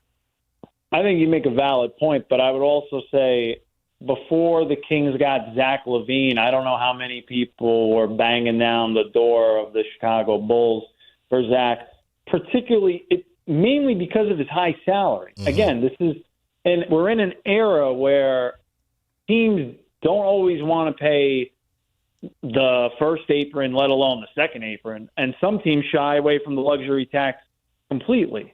Clearly, we saw how that had an effect on the Miles Turner situation, and they could have said, well, okay, they would have kept him and then been in the tax, but who's to say they wouldn't have gone out of it, given the history of the franchise? So when you have the CBA, you have, as you mentioned, there's a million point guards that people are monitoring on the market, whether it is Trae Young, whether it is John Morant, whether it is LaMelo Ball. And you've got, you touched on Zion. Yeah, these are guys that people wonder, hey, maybe can we buy low on? And it's almost why, like, Desmond Bane going for 4 first-round picks was kind of a needle-moving point. And people wonder, well, how did Rudy Gobert go for all those picks? It's like, when you got a guy that's more in demand, teams are going to overpay a little bit, and also out of desperation. Like Orlando, there's a little bit of a push there that, okay, you've had enough time to rebuild. You can kind of know what this team is. They need to take that next step. How are they going to get there? He was the best shooter that they can get to fill a gaping hole that they had. With the sense of urgency, they said, forget the picks. Now's the time. Okay, and he's played great lately. So now, if you're the Kings, again, Domantas Sabonis has a lot of money coming to him in the years ahead. Not an elite rim protector, certainly. He does a lot of things well, but there are some drawbacks with him, even though he's been an all-star and an all-NBA guy. DeMar, if you're going to trade for him, he's got $10 million guaranteed next year. Yeah. So what are you doing with that? And if you're cutting him, you still got to pay him that money. And Zach, with that huge player option, he controls his destiny, not the team that would be trading for him. He controls it. So they're fighting a little bit of an uphill battle, in my opinion, in that regard.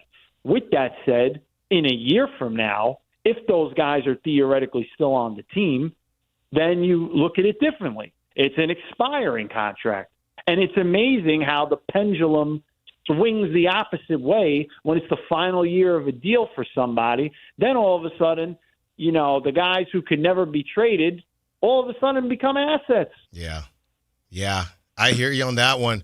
Michael Scotto, this is why we have you on, Mike. We appreciate it. I said before, you're the one guy that I can't complain. It's been a little chilly out here in Sacramento.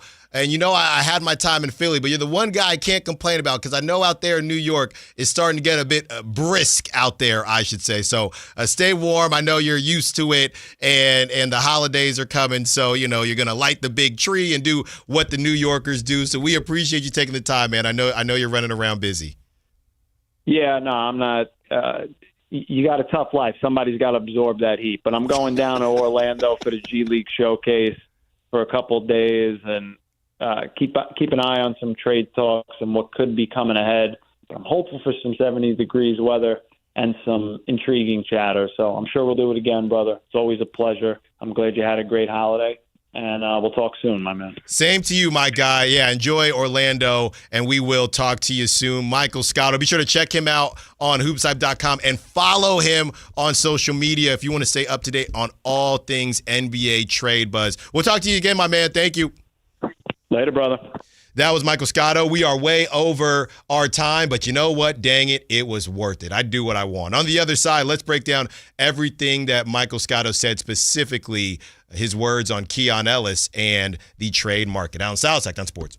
This Sponsor the Clock is brought to you by Light the World Giving Machine. Call Maverick Electrical to claim your free furnace tune-up or electrical safety check with a donation. This month, donate 5 canned foods to Maverick Electric's holiday food drive and get a free furnace tune-up or electrical safety check. They'll collect your cans at the appointment and make sure your heat stays comfy and your lights stay steady, so the only thing whistling is the kettle, not your ductwork. Visit callamaverick.com to schedule your free tune-up today. What would a Maverick do? Because you're a Maverick too. Limited appointments, some restrictions apply. Give to get with no gimmicks. Who has the largest selection of golf merchandise in Northern California?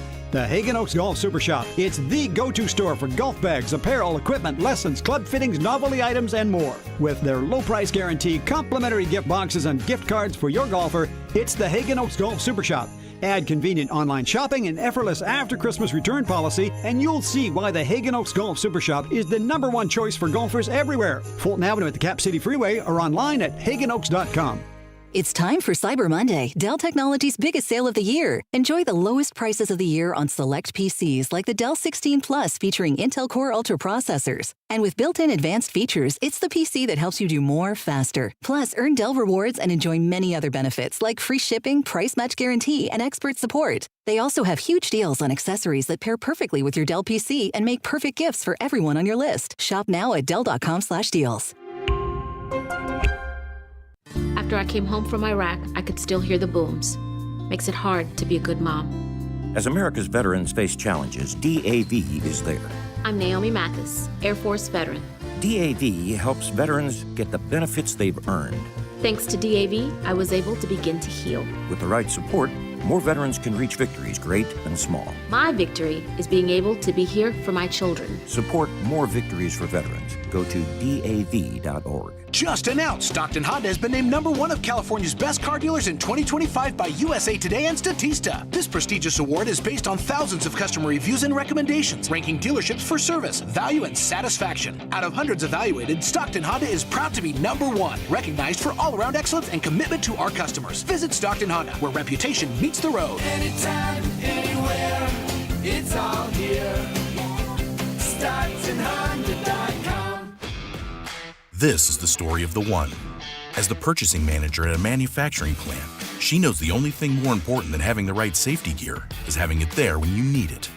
That's why she partners with Grainger for auto reordering, so her team members can count on her to have cut-resistant gloves on hand, and each shift can run safely and efficiently. Call 1-800-GRAINGER, click Grainger.com, or just stop by. Grainger, for the ones who get it done. Carmichael Dave here for American Energy Heat and Air. Right now, breaking news, they're upgrading their offering to include plumbing, bringing that same expertise and experience to the plumbing space. They're no longer just heat and air. They're now your American Energy Home Pros. You hear me talk about them as your second opinion partner. Now you can still get second opinions on any HVAC service or replacement, and now you can get a second opinion on any of your plumbing services. They'll come out to your house for free, and they'll give you a second opinion and almost certainly save you money. Oh, but wait, there's more. With winter coming up, how about a free furnace special? With full system installation, you're getting a free furnace, not a discounted furnace, a free furnace, and up to $4,000 in rebates while that funding lasts. So get there right now, 916-520-9990. That's 916-520-9990 or AmericanEnergyAir.com. American Energy, making the uncomfortable comfortable.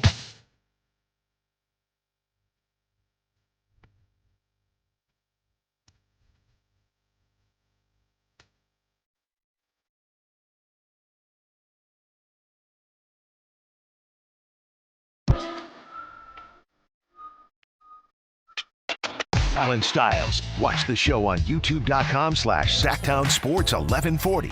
Or listen on the Sactown Sports app. Michael Scotto had a lot to say, and I think the one thing for me was the Keon Ellis situation and how he said he doesn't understand it, right? If you were going to sit him, it wouldn't have already started. It would have happened closer to things actually happening because you'd want to build his value up as much as you can. And it kind of goes along with what he also said, or what we spoke about when we talked as far as the vets, as far as DeMar DeRozan. By the way, and Zach LaVine, by the way, if you missed that piece of it, this is going to be up on YouTube. And if you did miss that piece of it, Michael Scotto did say if DeMar, they're two separate things. If DeMar just stopped playing, teams would say, we get it. If DeMar's numbers diminish, then it might get looked at a different way, which was not something that I expected him to say. I thought it didn't matter. But kind of paraphrasing, and like I said, it's going to be up on YouTube and Sactown Sports app, but paraphrasing, sitting somebody and saying, we are putting you on ice is cleaner than, hey, well, this team isn't winning. Why isn't DeMar playing? And now it's almost as if, in my opinion, a team could play stupid, right? If you sit somebody, they can't play stupid because they clearly know, hey, we are saving him for these trades. He is what he is. If his minutes diminish, a team, even if they know, hey, those minutes diminish so Nick Clifford could get more time, a team could say, I'm not giving you 2 seconds along with whatever deal because DeMar is playing 12 minutes a game. So I thought that was an interesting bit on what Michael Scotto had to say. It would be better to just sit these guys. And they ain't sitting Zach LaVine because he's not going. Again, spoiler alert, Zach LaVine has just opted into the $49 million. I've tried, people. I've tried to convince our guests to find a world where Zach LaVine opts out. And not one guest has taken the bait. Not one. They've all said, Allen, you guys are stuck. I don't think I make money. No, I think I get paid more. He's stuck. Even if Devlin Carter, he's got to hear from Devlin Carter. There are 49 million reasons for him to not worry about hearing about Devlin Carter for the rest of the season. Hey, Allen, it's 48.9 million. Oh, sorry. It's not 49 million. It's 48.9 million. That's right. I make too much money. Yeah. I think I get paid more. To the point about sitting down, though, I think it's kind of simpler because then teams understand you're worried about them getting injured, less so than you are worried about their play diminishing. And I feel like, again, that's cleaner. That's why, like, the Broncos sat down Russell Wilson years ago, or the Giants sat down Daniel Jones, or probably why the Cardinals are sitting down Kyler Murray. Yeah. So unless, and that would come from up top, clearly. That would not be Doug Christie. That would be, hey, we're getting closer to trades. We're done. And now the question becomes, should they do that? Right? That's the real question. So I think where the difference is, and I wish Michael was still here so we could ask it, is like teams do that when they're days away from the trade. Like I remember in baseball, Mason Miller didn't pitch the last 2 games before the trade. 2 to 3 days is more common than 2 to 3 months. But that's what he said about Keon. The fact that they're doing it now. Allen, it is a thing, but it's not a thing you do to start the season. Yeah, you don't need to sit someone down for 3 months. So again, if we're reading the tea leaves, oh my goodness, I got to say the Dave line. If we're reading the tea leaves, I got to say this comes back to Doug not thinking that Keon can help, or there's some, what is it called? Locker room politics that are going on. I mean, it's not about, it wouldn't come from up top because Michael Scotto, in his time of covering the league, says when they do that, it's about, like you said, Kyle, maybe 2 weeks before the trade deadline. Because, again, you could get more for Keon if he plays. The brother was a +9 in, 6 minutes last game? You could get more for him. So listening to Mike kind of sounds like this is a Doug Christie locker room politics thing versus, hey, we want to keep Keon safe, because typically you don't keep somebody safe for 3 months because you don't know when he's going to get moved. Or it could be the logjam thing, right? I'm calling it locker room politics. Call it all one and the same. Yeah, I mean, I think my kind of take on the Keon is that it's either him or Nick Clifford at this point, and they've decided we'd rather prioritize Nick Clifford's development than Keon, and most people feel like it could be both, but it's not both. Because you got to play DeMar and you got to play Zach LaVine. And Malik Monk. Which, I think it is kind of that point is you can say that you can only play one in a 10-man rotation, which is true if you're playing Dennis, Westbrook, Zach, DeMar, Malik, and then someone as a backup 3. You can only play one. But some would argue, well, then sit down one of the other guys so you can get some defense. I have a theory. You said a word, you said a player, talking about the pizza guy, and I do think that there is a theory. I'm a pizza guy. I believe that there still should be a way to do both, but I do have a theory that Kyle just ignited in me, and we'll tell you what it is on the other side. Allen Stiles, Sactown Sports. Injured, and you're considering an LA law firm looking to charge you 45% to 50% in attorney's fees? That's overcharging. Ashton & Price has been around for over 25 years, and I can tell you no matter how complicated your injury case, you should never be charged 45% or 50% in attorney's fees ever. Direct, experienced, unrelenting, and honest local representation matters. It's called Home Court Advantage for a reason. Ashton & Price Serious Local Attorneys for serious people with serious injuries. So for the best local advice, don't think twice. Call Ashton & Price. Year-end pricing's in effect. Every vehicle's priced to sell before the new year during Happy Honda Days. At Folsom Lake Honda, your one-stop Honda shop. Get behind the wheel of your new Accord or Civic today. Own or lease during Happy Honda Days at FolsomLakeHonda.com. As a family-owned and operated dealership since 2009, customer service is our #1 priority. Our customers love doing business with us, and you will too. Folsom Lake Honda is your one-stop Honda shop.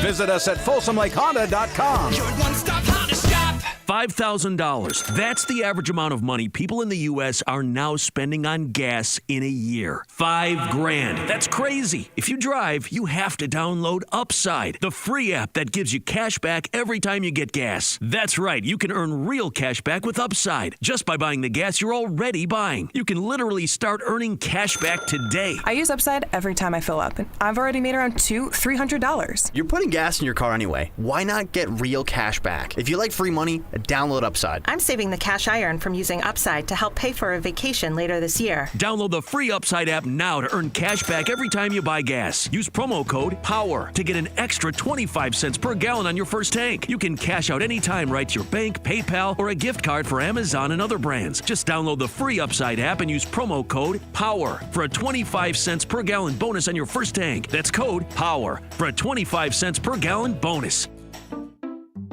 We just want to have enough money for retirement. And travel to visit our grandchildren. I understand. That's why at Fisher Investments, we start by getting to know each other, so I can learn about your family, lifestyle, goals and needs, allowing us to tailor your portfolio. What about commission-based products? We don't sell those. We're a fiduciary, obligated to act in your best interest. So how do your management fees work? We have a simple management fee based on the value of your portfolio, so we do better when you do better. We appreciate that kind of transparency. We also check in with you regularly to keep you up to date on the markets and your portfolio. Well, what other services do you offer? As a client, you have access to resources on investing, financial planning, estate planning, Social Security, Medicare, and more. Wow, sounds like Fisher Investments has everything we need. At Fisher Investments, we're clearly different. Learn more at FisherInvestments.com. Investing in securities involves the risk of loss. Listen to the 49ers Red Zone Report daily, brought to you by Mountain Mike's Pizza, the official pizza of the 49ers. Mountain Mike's Pizza, pizza the way it ought to be.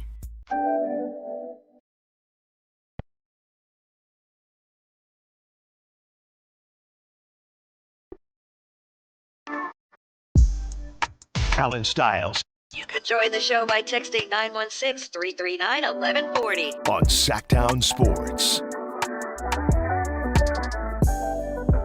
Okay, I won't leave you waiting. We're back on schedule now. Kyle, how does this work? Even though we went over with Michael Scotto, did we cancel it out by getting back on time or no? I have to look at the scoring system because I think it's like -3 if you go over, or like per minute minus or something. That's not good. But you know what? I have to review the scoring system. It was worth it. It was worth it. All right. We'll say extenuating circumstances. And if it was, yeah, if we didn't have issues, we wouldn't have gone over. Well, we also started the segment at 11:08 because Michael came in a little bit. Well, after not the hour. segment. He came on at that time. Plus the tech issues. Whatever. I don't know how the scoring system works, honestly. This is so ridiculous. All I know is we're gonna win because there's no chance Dave is I think they've been on top of it. Well, here's the thing. Dave loves a good competition. Right. I mean, that's the thing. It's not going to help anything. He's just gonna. He's fake, right? So he's gonna win because I'm not gonna change my show. I'm natural. They're gonna not miss a break, and then after that, they're just gonna go back to what they were already doing. No, but here's the thing. This is like saying Dave is now entering a free throw contest, and he's like locked in. He's practicing, ready to go. This is like Dave entering a free throw contest against Steph Curry. It's like he's just not going to be able to win. You've picked the one thing that Dave just cannot win at. Yeah, and by the way, if you're just now tuning in, basically we have a competition going on about hitting our breaks, right? And I can't speak to Whitey Gleason, but I know Whitey is a consummate professional. We all know that the morning show is notorious for not hitting their breaks, but now all of a sudden, because of the competition, they're probably going to hit their breaks. And I'm not going to, like, in my opinion, I'm not going to end Michael Scotto early for this competition.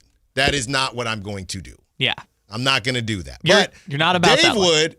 to win because he cares that much. Oh, Dave did. I know Verlad talks in your ear, but he's like, Dave, if you don't break, we're going to lose a point. Yeah, so I didn't get to promote my show on Crosstalk because they wanted to get out. So, as opposed to every other show where Dave isn't rushed at the end trying to get to the end. Exactly. So there you have it. I just want y'all to know I did it for you. Remember that. When Dave is gloating or Whitey, whoever, remember that. 916-339-1140. Okay, Whitey Gleason is spot on. We'll see. I want Whitey to win. Anybody but Dave. And Jason can win, but not Dave. So as we're talking, Kyle said something that ignited a theory in me. And it's not a crazy theory because these guys don't necessarily play the same position, I would say. They do, but they don't. They're focused on different things. But Kyle, you hit on something when you brought up Malik Monk because I had glossed over Malik Monk, who played very well last game as a backup point guard, even though everybody said that he can't dribble the basketball. And Malik Monk, if we're looking at the minutes distribution, I think that they have needed Malik Monk. But at the same time, I think the Kings may have thought, let's not forget when we went into this season. When we went into the season, the conversation was Malik Monk's trade market isn't great. Malik is the guy that I did not get a chance to ask Michael Scotto about, and I'm very upset about that. But Malik is a guy who I do think his value in playing well can rise, right? His stock can rise. So maybe that's part of it too, Kyle. If you're looking at this from a market perspective, Keon Ellis, he's the most valuable asset, right? So maybe the Kings felt as a collective, we only have so many minutes. We're kind of trying to win games. Not that Keon can't help us win games, but we don't need to really build up Keon's stock. We do need to build up Malik Monk's stock a little bit, and maybe like I said, they're not the same type of player at all. But maybe opting with even Malik minutes over Keon. Obviously, they're paying Malik $18 million, but opting with Malik minutes also because these are all guys we need to showcase. And reverse psychology, you can agree with it or not, Keon is the guy that we need to showcase the least. I guess, but the thing that's weird about showcasing, and we don't know the answer yet, is, well, what are you showcasing them for, right? Because please, anybody want DeMar DeRozan? Anybody? But here's the thing: they're also in on Ja Morant, so like Malik is going to be the centerpiece of a potential Ja Morant, or I guess a piece. The centerpiece would probably be DeRozan. Honestly. And you know what's so funny about that? We sat here during Crosstalk, and I had said the Kings could do the re-buy-in thing, and Dave said they're not going to do that. Maybe they won't, but that's kind of the tough part about figuring out who to play and who to not. So what you calling for? That's exactly... Well, maybe they are interested and they don't get him, right? Maybe they have a price. Dave told me on air that they will not be buying it. I said it. That was the tweet that I deleted because Dave was like, they're not doing that. I mean, you can say that, but if the Grizzlies all of a sudden are like, we'll take Zach LaVine for Ja Morant, they're probably going to be back in. This has always been the fear. But again, that's kind of the thing that I'm stuck on is to what end are they going to? Are you trading DeRozan for picks? Are you trading Malik Monk for cap relief like they tried to do in the summer? Like, to what end are you trying to make these decisions now about playing time leading up to the deadline? Is it showcasing them so that another team will take them as a centerpiece of a bigger trade? Or is it we're just trying to have anyone take DeMar DeRozan or anyone take Malik Monk and we'll just take some second-round picks back in return? I think that's a fundamental question that we just don't know the answer to. Yeah, and it's apples to oranges. Rob Dog on the chat saying Malik has just been better than Keon the whole season. That's all it comes down to with the minutes. But they're not, I know I'm comparing them, but it really is apples to oranges. They're just not the same type of player. Like in theory, Malik and, if you didn't have 14 guards, Malik and Keon could play together. Because Malik is the offensive piece.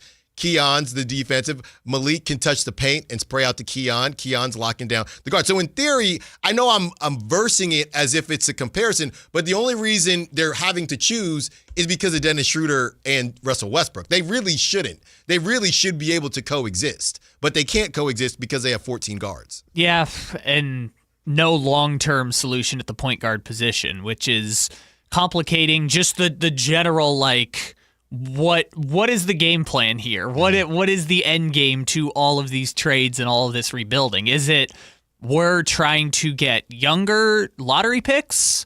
Are we trying to add Ja Morant because he's going to play alongside Sabonis? Are we trading Sabonis for Ja Morant? Are we trading DeRozan for picks, or are we trading DeRozan for a Kyle Kuzma? Like, to what end are they making these transactions is something we just don't know yet. And that kind of makes it hard to decide whether you should sit a player down or build up their value, or just what you should do with the team at this point.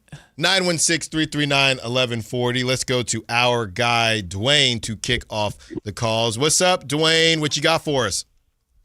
I got the answer, man. Listen, at this point, it's time to bring in the Avengers, bro. You got to go get Javi, right? Because Javi's that smart guy, bro. He's an educated, solution-oriented dude, bro. I like Javi. Mm-hmm. Then you got to go get TC, because TC's Captain America / Falcon. You know what I'm saying? All heart, bro. That guy's all guts and all heart, bro. And then you got to bring me in, bro. Black Panther, you know what I'm saying? Lock us in the room for 3 days, you know what I'm saying? No Diddy, and we'll figure it out. Cole, thanks for the call. Kyle, did you call them the Avengers? What? Did you? Because we'll call our usual callers the Avengers. Did you call him the Avengers? Did we call him the Avengers on air? Okay, so here's where we must have. I think we must have. We've talked about the Avengers of the phone line before, but I'm sure if Dwayne remembers it that way. Where I got confused is when I talked to him, I thought he was talking about bringing the Avengers like the Kings would make a trade, not bringing the Avengers, the phone line Avengers. No, that is actually hilarious because I had no clue what was going on. I know we'll probably get in trouble for this on the YouTube, but it would be great to play just 2 seconds of the Avengers theme song when an Avenger calls in. So Dwayne got it kicked off. Dwayne said he's Black Panther. What'd he say? TC was who? I don't know. TC was Iron Man. Captain America? No, so someone was Captain. I think Javi was Captain America. Yeah. Wow. I did not see that coming.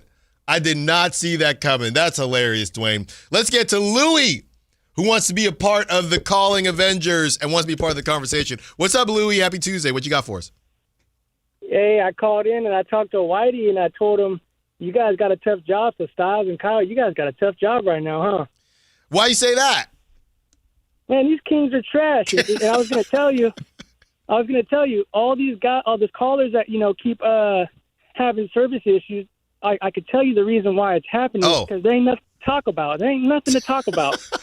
But you hear Louie, you got nothing to talk about? I just want to say this. Vivek Ranadive, sell the team, bruh. Okay. I'm going to call in every once in a while. I'm still listening, but he's got to sell the team. You guys have a good one. Hey, thanks for the call, Louie. He didn't boo me this time. I was going to say, you got one last boo for Kyle? We always like a boo for Kyle. Wow. These guys are not playing around today. 2 A-plus calls. I'm glad Louie didn't listen yesterday because we were talking about Zach and Devlin. He would have called and booed me for sure. Oh, my goodness. Yeah, Louie, you missed it. Kyle did his don't boo players bit. Don't be talking to the players. And you must have been busy, Louie. I know you got to make that money because I was waiting for you to call in and boo Kyle because we always boo Kyle when he says to don't boo players. You boo who you want. If somebody stinks, you boo. You paid your good money. They're still charging $60 to watch that. This is like, you know what? By the way, I hate that argument. I got to be careful here.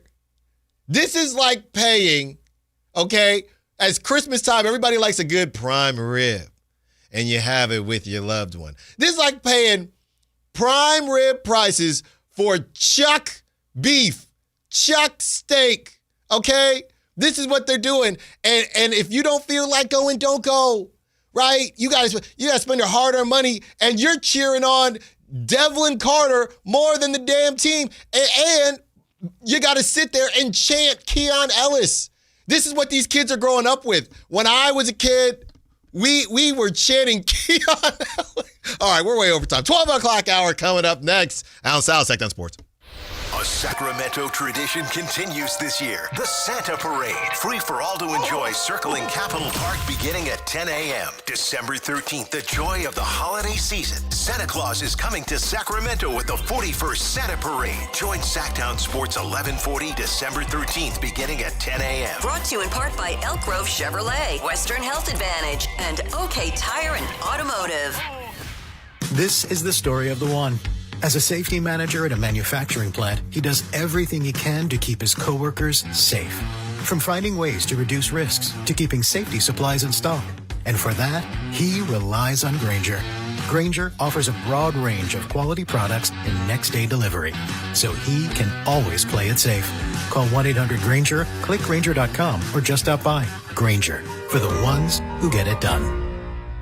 Get more value for your money with the new owners at Elk Grove Chevrolet. Right now, supplier pricing is available to everyone, making it easier than ever to drive home in your dream car. Check out the amazing Black Friday specials online, like up to $11,000 off the 2025 Silverado 1500. Choose from a wide selection of new and used Chevrolets, plus flexible financing and expert maintenance. Visit them today and experience the difference. MyElkGroveChevrolet.com, where savings and service come standard. The holidays can be a time of increased stress for those struggling with opioid or stimulant addiction. They can also be a time for pause, reflection, opportunity, and new beginnings. This holiday season, choose treatment and recovery. Embrace the company of family and friends and create special moments. Find a proven opioid or stimulant addiction treatment provider near you at choosechangeca.org. Country in the Park is back. May 8th and 9th at Cal Expo. Miranda Lambert, John Party, Chris Young, Turnpike Troubadours, Dylan Scott, and more. Line dancing, live DJs, mechanical bulls, huge festival area, and food trucks. Tickets start at only $68. Country in the Park, May 8th and 9th at Cal Expo with the California Office of Traffic Safety, Caltrans, and Bare Bones Workwear. For more info, visit CITPFest.com. The Sactown Sports 49ers Report is being brought to you by Kia of Vacaville, located beside the Vacaville outlets. San Francisco improves to 9-4 with a road win in Cleveland, 26-8. Christian McCaffrey and Brock Purdy both rushed for touchdowns in the victory. The defense was stellar, forcing 2 fumbles and holding Shadur Sanders to just 115 yards passing. Next up for San Francisco is Tennessee. You can catch all the action on Sunday, beginning at noon, right here on Sactown Sports 1140. Football season is here at Kia of Vacaville. You can score big in a new 2025 Kia Niro LX with up to 53 MPG combined at Kia of Vacaville. Perfect for road trips, tailgates, and cruising to Levi Stadium in style and comfort. But don't wait. Inventory is limited at Kia of Vacaville, and these deals won't last long. Visit KiaVacaville.com or stop by right next to the Vacaville outlets for friendly service, easy shopping, and unbeatable value. All in one stop. Kia of Vacaville, where the adventure begins. Guys, did you know your testosterone affects everything in your system, including how you feel and perform every day? Right now, Revive Men's Health Sacramento will check your testosterone for free. Knowing your T levels is the first step in understanding if you have low T. Your testosterone level impacts your energy, libido, sleep, weight, hair loss, mood, and even ED. Maintaining an appropriate T level can change your whole life. Most men start to see changes in their hormone levels in their 30s. Experience and results matter. So what are you waiting for? Get your T levels checked today by local, experienced, and trusted men's health experts. They've helped thousands of men since 2011. They're so confident they can help you, they even guarantee it. Call Revive today and schedule your free testosterone test, free exam, and free consultation. Call Revive Men's Health at 916-277-8599. That's 916-277-8599. Or visit ReviveMen'sHealth.com. KHD1 Sacramento, KYMX HD3 Sacramento. From the Power Business Technology Toshiba Studios. This is Sactown Sports 1140.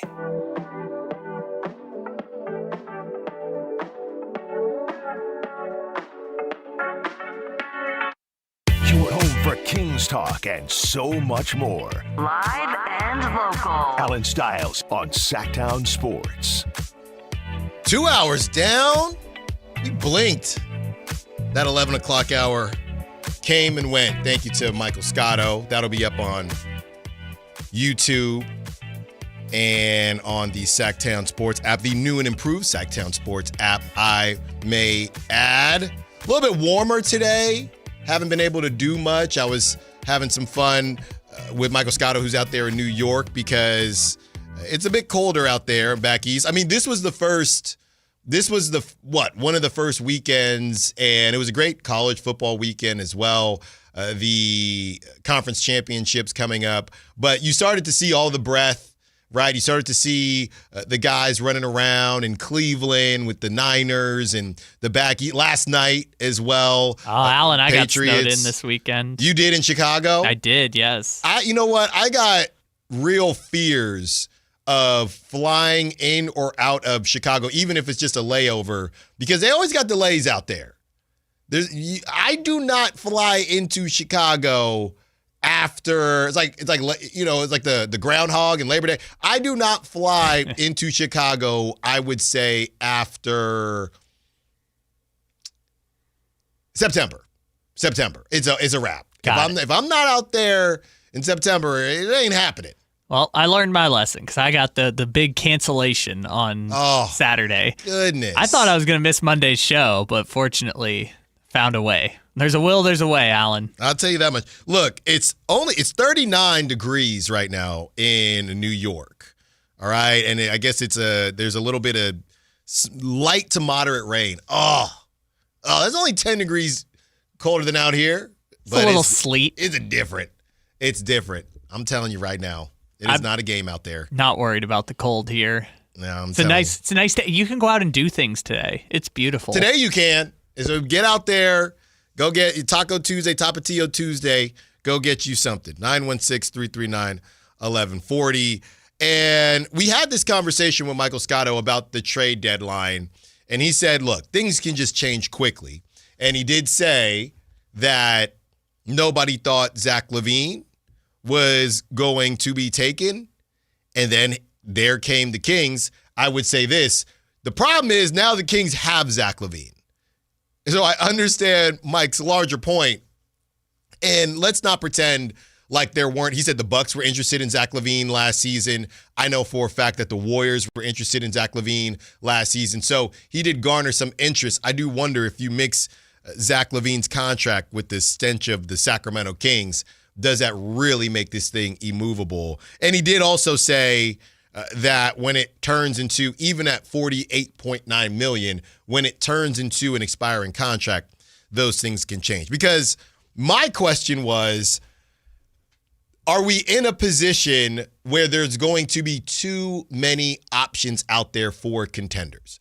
Right? Let's go through the list. Everybody that's on the Mavs. Everybody, besides Cooper Flagg. And P.J. Washington, because he signed an extension. Technicality, right? So you got Anthony Davis, Kyrie when he returns, Klay Thompson and Meg Thee Stallion. You have a lot of... D'Angelo Russell. And they keep playing this clip of D'Lo when he got signed to the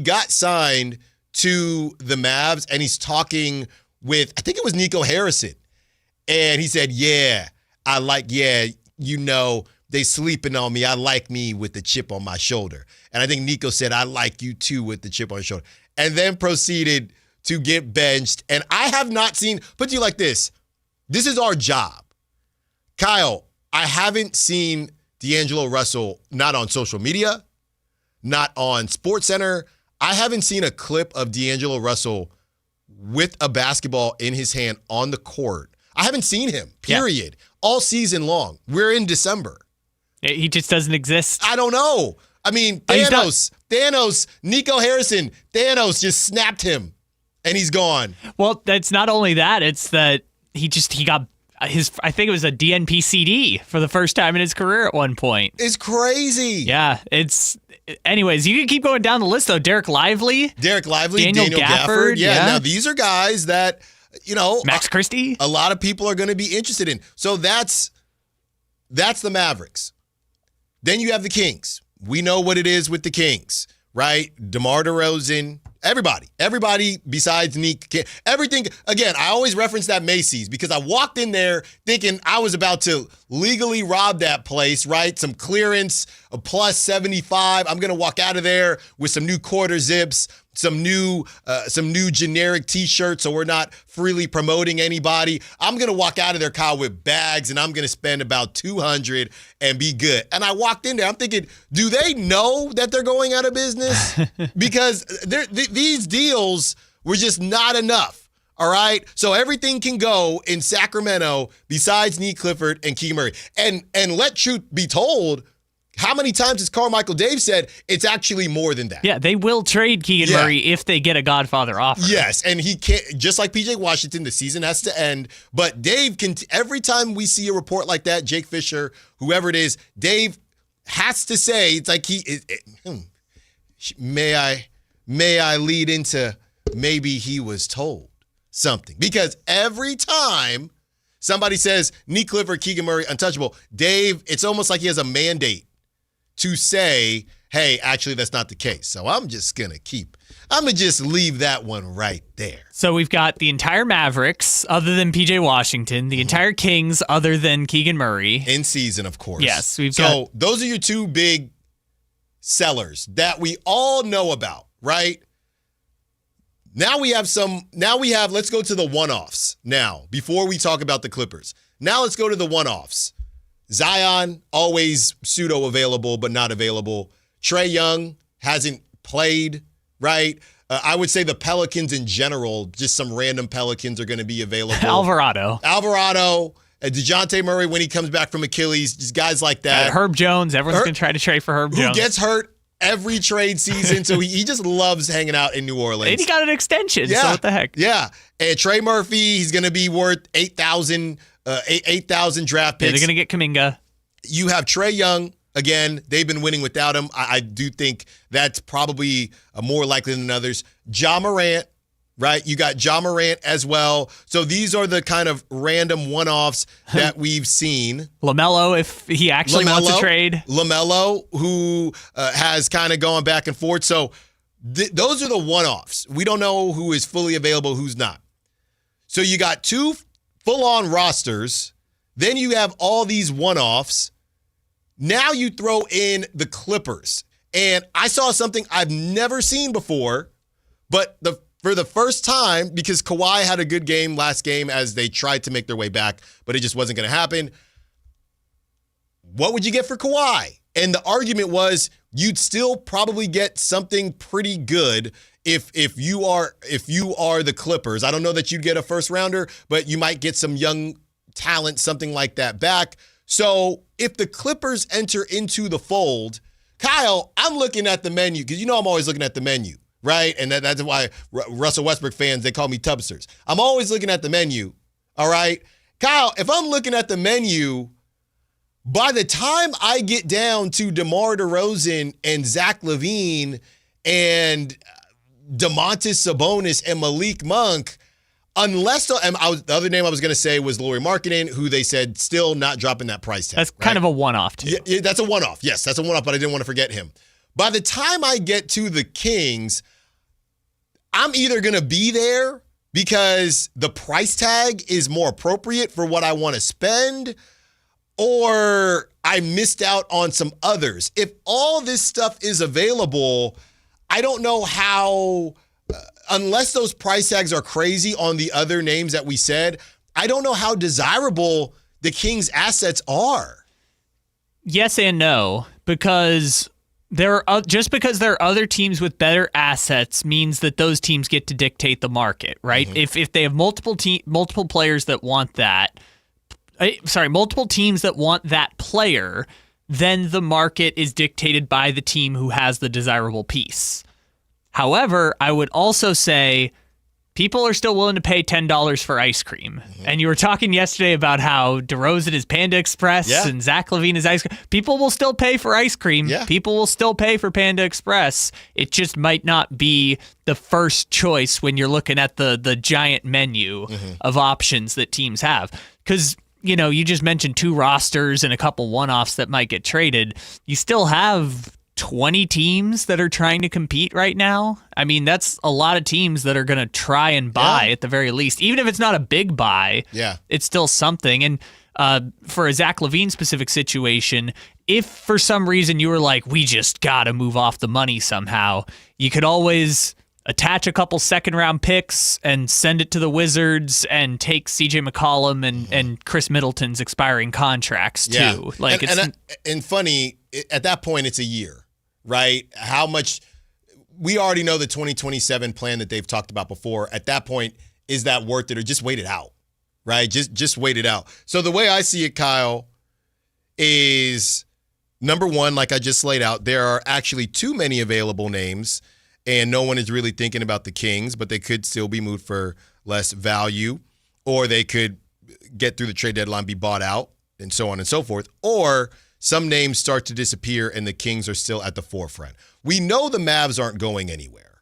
We know they're not. But if the Clippers, I don't know, went on a hot streak and they said, hey, we're not moving off of Kawhi. I mean, Ballmer wants that place as packed as possible. We're not moving off Kawhi. We're going to buy into it. They might be looking for something more than DeMar DeRozan, but we might buy into it and go from there. Then there could be less names. The Pelicans randomly just decide, no, we're still hanging on to Zion for whatever reason. Then the names could start the Grizzlies, who look like a playoff team every time they play the Kings. If the Grizzlies go on a run, right, they could say, hey, no, we're cool. We're going to figure things out with Ja. We're also just going to sell tickets. Exactly. Then you look around and say, okay, the difference between December 2nd and a lot can happen in 2 weeks, as we know. The difference between December 2nd and December 15th, when a lot more players become available, it could be huge. So those are the two bigger conversations. Let's talk about the Bulls. The Bulls, they were supposed to be sellers. They're waiting for Kobe White to help them win. I know they've cooled off, but now they think that they got something, and they're not trying to move right now. It doesn't seem like they're trying to move Vucevic or bring in a Jonathan Kuminga now. Do they think Jonathan Kuminga could be their Pascal Siakam, as Jamal Collier said in an ESPN report? I don't know, but they're more so looking to add on the same way the Jazz, at least they're telling us. I don't know that I believe them. The Jazz are looking to add on. So these teams are going to waver, and I do think that right now it seems like there's a lot of available names. I don't know how many names. It could be more, it could be less. What we've learned, Kyle, is that the idea, very similar to the QB conversation that we had, the young QB conversation, the idea that all these stars are going to get moved in one offseason, not likely. Not likely. More likely the contracts will expire, and then 2027 is when a lot of the big moving and shaking is going to happen. Because, like, bring it back to the Clippers point you just mentioned. The Clippers could say, hey, this year sucked, but we've got $40 million in cap space. We still got Harden playing at an all-NBA level. We still got Kawhi. We're just, I don't know, we're going to try and buy Austin Reeves away from the Lakers. And we think we're just an Austin Reeves away from being able to compete. Like, maybe that's the argument the Clippers make instead of going to the, hey, let's get a couple first-round picks, get younger. That could totally happen.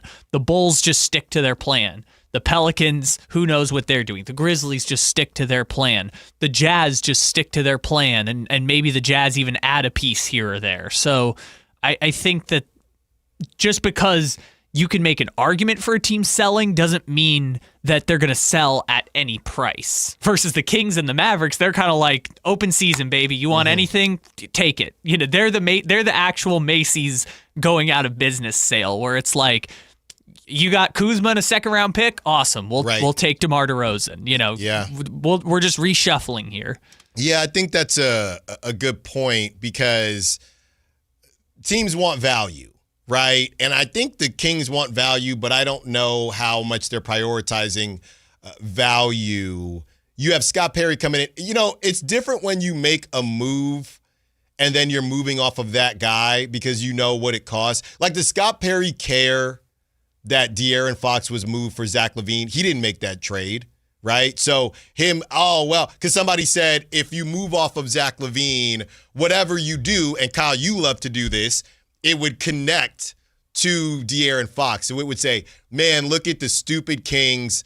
They turned De'Aaron Fox into Kyle Kuzma. Do you want me to update that now? Right. They turned De'Aaron Fox into Kyle Kuzma and 27 games of Valanciunas and Bobby Portis, yeah. right? And but 17 games of LaRavia. But does Scott Perry feel, oh man, because he's not connected to that. He didn't do that deal. So do you remember over the summer when they were talking about the Mikal Bridges extension, and we played that clip on the show that was talking about just because you made a sunken cost trade doesn't mean you need to double down on that mistake. That's the old Jerry West I think it was a Hoop Collective. It might have just been on New York radio, but anyways, it's that same idea. It's like just because you traded 6 first-round picks for Mikal Bridges doesn't mean you then have to sign Mikal Bridges to an extension. It was Frank Isola. Yeah, perfect. And that's kind of the same thing I feel like with LaVine. Just because you traded De'Aaron Fox for Zach LaVine doesn't mean, for example, you don't salary dump Zach LaVine and a couple second-round picks and take CJ McCollum for 30 games. And what I'm saying is Frank Isola was saying that as if it was the same GM's L. It's not even Scott Perry's L. He didn't make the deal. So he doesn't need, I don't need a DeMar DeRozan. I don't need to get back this value. I didn't bring these guys in. So it's not a reflection on my moves because everybody knows these guys' values aren't great. I would rather have a clean slate than to continue on and attempt to do whatever it is the Kings lose, attempt to win, but not be successful. And they got the Rockets tomorrow. So it ain't getting better. No, but this year's already kind of a wash, right? You mentioned they're 4.5 games out of the 10 seed right now. We can check our playoff probability predictor and see what their chances are at this point. But no, this season's kind of already a wash. And quite frankly, next season might also be a bit of a wash. So you kind of have to then decide, hey, how do we operate within the margins? When Whitey comes on, we can talk to him too about it because I know he just wrote a story for the website that was kind of talking about this same point. Is it might take a little bit longer than you think, and it's going to take some shrewd decisions to kind of, because no one's just going to give you the tools that are necessary unless you win the lottery. No one's just going to hand you the tools to turn this thing around. So you, regardless whether you keep LaVine, you keep Sabonis, you kind of have to make shrewd value acquiring moves regardless of what that looks like. Yeah. And the teams that right now they do think, again, Markkanen, for example, I don't know if they're posturing. I don't know if they believe, hey, no, we got something. Ace Bailey has looked better, right? I don't know what to do. I'm be honest with you. And I know I say, hey, microwave society, we got to give guys time. What's up with Walton Clayton Jr.? That brother don't play. What's up with these point guards that I'm very afraid, and Kyle, you brought up Darren Peterson and how he's still out with hamstrings. I don't know, man. These college point guards, I don't know what's going on. I mean, I was going to say they have Keontae George, but Walter Clayton played 21 minutes yesterday. The other thing they're doing now, I haven't seen him shoot a basketball. It looks like the other thing they're kind of doing is running Ace Bailey at the point a little bit. Yeah, I mean, sure. Everybody was no trade up for Walton Clayton, and maybe it'd be different on the Kings, but you can't get time on the Jazz. I don't know, man. Yeah, 8 points, 6 assists, 5 rebounds yesterday. Okay. Maybe it's just taking him a little longer. I don't know. The Rob Dillingham thing has just scarred me for life. Let's see. So far this year, he's averaging 5 points, 27% from 3, 3.5 assists, which is pretty good for 15 minutes. Mm-hmm. But more recently, he's been getting more run. It looks like 12 minutes, 17, 18, 21. So I guess they're kind of building out a role. The thing with them, though, is is a good problem to have is they just have so many young guys that they don't know how to prioritize development. Like Isaiah Collier's still there. He's there. They're trying to run Ace Bailey at some guard now. They've got Keontae George. They got Taylor Hendricks. They don't know. I'm assuming Cody Williams is injured. I just am assuming he's not part of the picture anymore because that dude cannot play. 916-339-1140. Some good calls today. We talked to Michael Scotto earlier in the show, and that'll be on YouTube if you missed it. But the main thing, I guess my main takeaway was you got to play these guys. The league doesn't like when guys play less, or at the very least, the league can play dumb in conversations. Now, if you don't care about value, because here's the other thing that somebody said on the text line. And they said, well, Allen, what if them playing is just, what if it's not about value or not value? What if it's just about the team being better if they play less? Now, that is a completely valid statement. If you just want to play them less because you think you have a better chance of winning, that's on Doug. And according to Scott Perry, right. I mean, if the young guys are giving you a better chance to win, we talked about why are you still starting Drew Eubanks when he plays 15 minutes a game? Just start Maxime at this point. It's my 8th year in the league. At some point, you got to just take the shot. Thank you, Drew Eubanks. Why are you still starting him when it's been Maxime's world? I know Maxime has only played in a handful of games here, but if you believe that the young guys, and maybe that's what we saw, that's why the Nick Clifford thing was bizarre to me. With Russell Westbrook, and I guess it was Malik too, you weren't in control of that game. Russell Westbrook hadn't played poorly, but it just felt like a random, and Doug got asked about it. He said, Russ has been great. It is what things are going to change. But it just felt weird, and I think it'll feel less weird if we see it again, but it feels weird to me, Kyle, and I guess Doug is basing it on actual gameplay, and he deduced that Russ wasn't playing well. He had 6 rebounds and 5 assists in about 10 minutes. This is 1 for 10 from the field. Right, but he could not shoot, and he was ice cold, so he went with Nick Clifford. My problem is he's done it with Zach, but there's so many vets on the team that even when you sit Zach, you put in another vet. You're putting in Malik. That's right. So, and DeMar, I guess you could, if it's DeMar's time to take a breather, you could go Neek if you wanted and add in somebody. I don't know. It just feels like the Russ thing was not random. But, again, I've said DeMar is just the Harrison Barnes. He's going to play. We're going to get over it, or we're going to continue to talk about it. But guys like, which is funny because Zach LaVine is the higher price tag, but guys like Zach LaVine and Russell Westbrook, Doug has shown us so far this season, he is willing to fluctuate those minutes. He is not willing to fluctuate DeMar's minutes. I don't know why. I couldn't tell you why. Because DeMar has played well. It's not about DeMar scoring to me. It's about the cohesion of the team.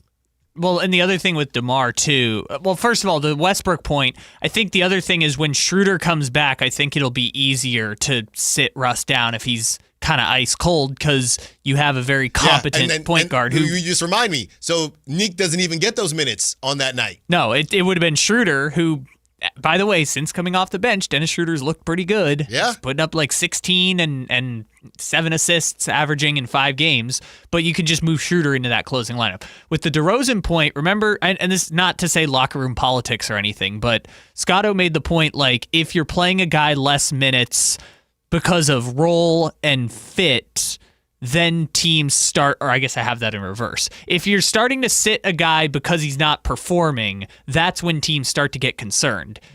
If you're sitting down DeMar DeRozan at the end of basketball games, that's like kind of DeMar DeRozan's whole thing. So at that point, it's like, so are you a better team when DeRozan's not closing? Because if it is, he's the clutch guy. He's the person who plays well in the fourth quarters. Yeah, I mean, I don't know.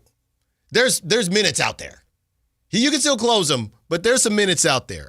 On the other side, Zach LaVine to this Eastern Conference contender.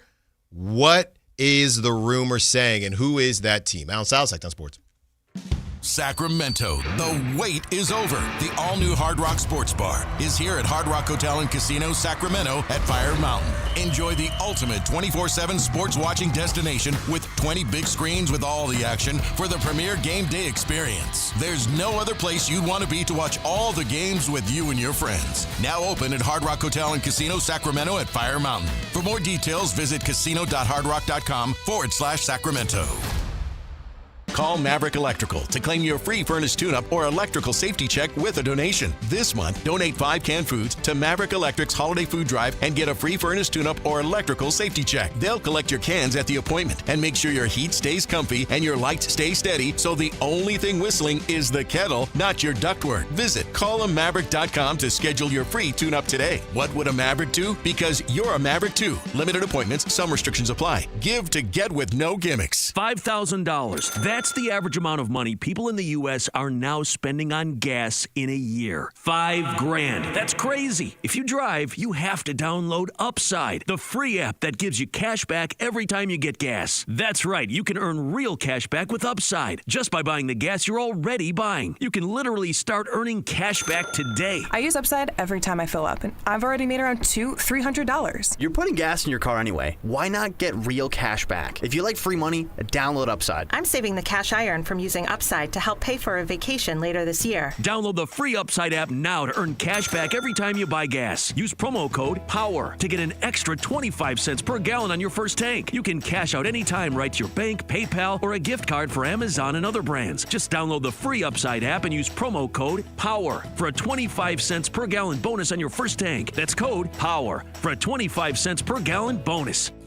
Now is the time before winter is full on in your kitchen to make sure your heat or your furnace is ready. How do you do that? Lee's Air Plumbing and Heating will get the job done for you like they did for me last winter when our system crashed and burned in the dead of winter. Check them out, leesair.com. Right now, get $100 off any AC heating or plumbing repair. Lee's Air Plumbing and Heating does it all, and they've been doing it at a high level for 40 years. See how they can help you stay warm and cozy all winter at leesair.com. That's Lee's Air Plumbing and Heating, license number 635355. Hey, this is Greg Papa. Are you working through a major insurance claim? SunPoint Public Adjusters can help. SunPoint prepares, presents, and negotiates your claim with the insurance company, working only for you, making sure you get everything you're entitled to, not what just some adjuster working for an insurance company thinks you should get. Call SunPoint today at 888-247-7865 or contact us at sunpoint.us. SunPoint Public Adjusters, the gold standard in public adjusting. License number 2N14884. The clock is ticking. This holiday season, give the gift they'll really love. A new Honda from Northern California's best Honda dealer, Stockton Honda. Happy Honda days are happening right now.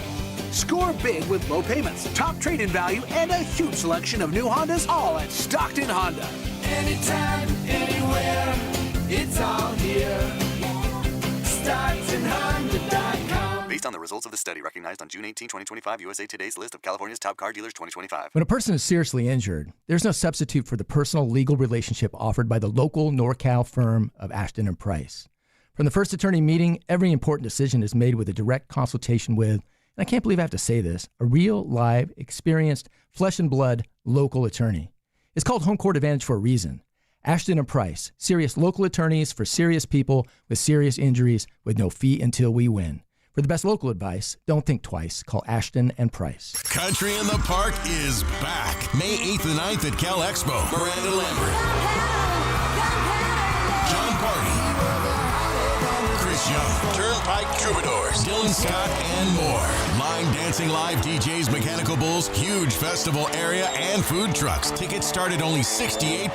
Country in the Park. May 8th and 9th at Cal Expo with the California Office of Traffic Safety, Caltrans, and Bare Bones Workwear. For more info, visit CITPFest.com.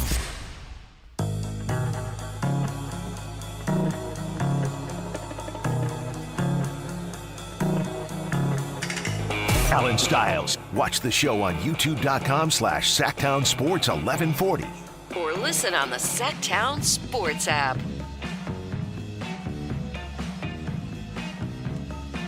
Taking you up to 2 p.m. And we are discussing where Zach LaVine could land. Now, this would this would not be an opt-out situation because, as we know, Zach LaVine ain't opted out, man. We can stop. We know now. I don't think I make too much money. I think I get paid more. Well, you about to get paid more.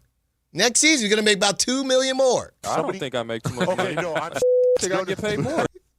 You're about to make $2 million more. So he's about to make some more money once he opts in. I don't think I make too much money. Thank you, Kyle. Zach LaVine and this Eastern Conference contender.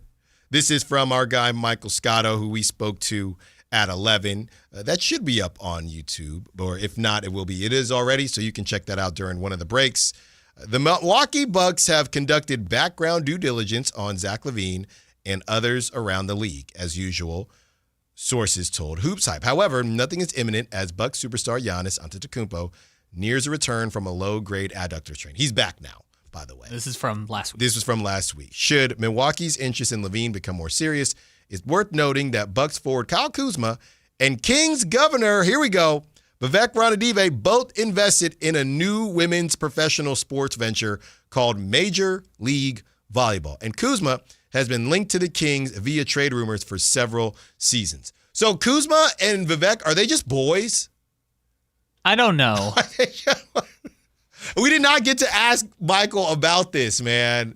I mean, I guess what is there to ask? Are they boys or not? They just are fellow investors. I just feel like, so going back to, remember how years ago the Kings offered Zach LaVine an offer sheet? Hold on. Hey, these are we know ownership has guys, right? Yeah. So if I'm losing a guy, I'm going to get back another guy. If I'm going to lose Zach LaVine, I will have Kyle Kuzma on this roster. I'm not losing my guy Zach LaVine for nothing. Well, all right, go ahead, Kyle. No, here's how you counter. You just want DeRozan for Kuzma? I mean, we can put LaVine and Kuzma on the floor together. Oh, my goodness. That's salivation right there. So remember how back in like 2018 when Vlade was the general manager, the Kings made an offer sheet to Zach LaVine in restricted free agency. Now, the Bulls matched. He ended up staying in Chicago, became an all-star, and then got the supermax that the Kings are now paying. Right. After that, there was always an infatuation with Zach LaVine from ownership. Kuzma kind of feels the same way because if you remember, they had a trade for Kuzma for Buddy Hield, who, again, Buddy Hield was another guy, another one of ownership's guys. You remember that thing after Boogie got traded where he said, I think Buddy Hield has Steph Curry potential? Again, traded Buddy Hield for Kyle Kuzma before the Lakers backed out of the deal and sent Kuzma to Washington for Russ. So there's just always... Who is now on the Kings. Yeah. So again, I just think Kuzma's always been connected to the Kings because there's always been that infatuation there. I don't know about the volleyball thing, whatever that is related to. No, I'm only interested in the volleyball thing. I don't know how to evaluate that. They getting cashed out or what? But I mean, my God, it was the summer after the Beam Team season. People were like, upgrade from Harrison Barnes to Kuzma. Kuzma was Cam Johnson during that summer. And it's just always comes back around to Kuzma to the point where it's like, even if he's not one of the guys, it just kind of feels written in stone that he is going to be a King at some point. He has to be. Before this thing ends. And when I say this thing ends, I don't know what's ending. But before it's all said and done. But also the funniest thing is, like, we talked about the Avengers a little bit earlier. Like, imagine your Avengers of like just players you're most infatuated with. Imagine it being Buddy Hield, Zach LaVine, and Kyle Kuzma. It's so funny because now the Avengers of guys who have to be Kings. Because we all have guys, right? Obi Toppin. Right. So I mean, you look at different sports as well, but basketball wise, who would be my guys, Kyle? You got Tejan Salon. You got no actual basketball players. Obi Toppin is at the 4. Who was that guy from Alabama who was going in the draft? Grant Nelson is at the 4. Obi Toppin, Obi's at the 4. Grant Nelson is at the 3. Okay. All right. Vit Krejci is the point guard. That's crazy. A center, no, we're going 5 out. We're going 5 out. I'm trying to think who's a big. Oh, well, I mean, Maxime was your guy. Yeah, Maxime. There you go. There's got to be another one, though. Wow. Oh, your guy, Thomas Bryant, who plays for every team. Yeah, Thomas Bryant's on 12 different teams.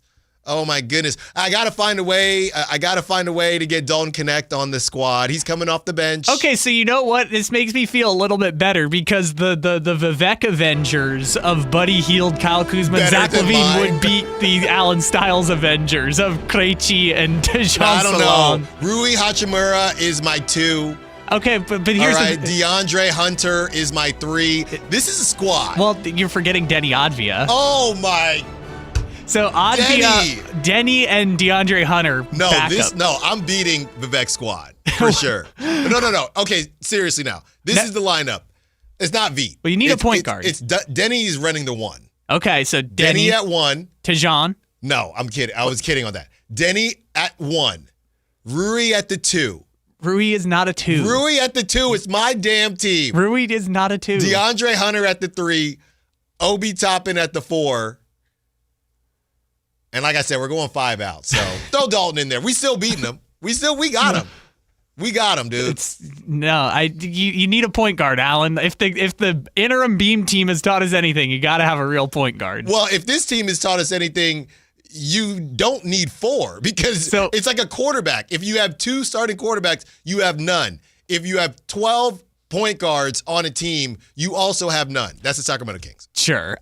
12 point guards is a stretch, but you're saying that's going to beat the Vivek Avengers of Russell Westbrook, Buddy Hield, Zach LaVine, Kyle Kuzma. And DeMar? We got to just find another center. I don't know who. Well, he doesn't. No. We don't do center. Both of us going 5 out. Yeah. Both of us going 5 out. There's no need for a center on this floor. The Sabonis, I mean, I know that was more of like a Halliburton trade situation, but like they did trade a future all-star, all-NBA player for Sabonis. Yeah? I don't know if Sabonis counts in this game. He should. Sure. He should. Okay, yeah. so you think your 5 can beat that 5? Well, I don't talk about if I go Jaren Jackson at the 5, because I need a guy. I just don't have a lot of guys that are big guys. But if I go Jaren Jackson, if he's my guy that I do like, I think I got But it. I feel like this is a different. No, I guess it's not. You can have anyone be your guy. I don't have a lot. We don't talk about centers. My guys are all 6'8", 6'9", 3 to 4. There's got to be one that we're forgetting. We went through that whole thing this summer. There was not one center you were like, we just gotta bring him in. No. I can't remember. I'll tell you what, we beating that team with Valanciunas. We beating that team with Valanciunas at the 5. With remind me again. So Denny, Rui, DeAndre Hunter, Obi Toppin, and Valanciunas. Oh my goodness! Against Westbrook, LaVine, Buddy Hield, Kyle Kuzma, and insert center. No, this game is cooking. All right, so team is cooking. You're beating Vivek's squad. Mm-hmm. The Vivek squad. That's right. All right. On the other side, we continue the conversation. There was a Pistons Kings rumor that was floating around, and we are going to discuss the validity of it. Allen Stiles, Sactown Sports.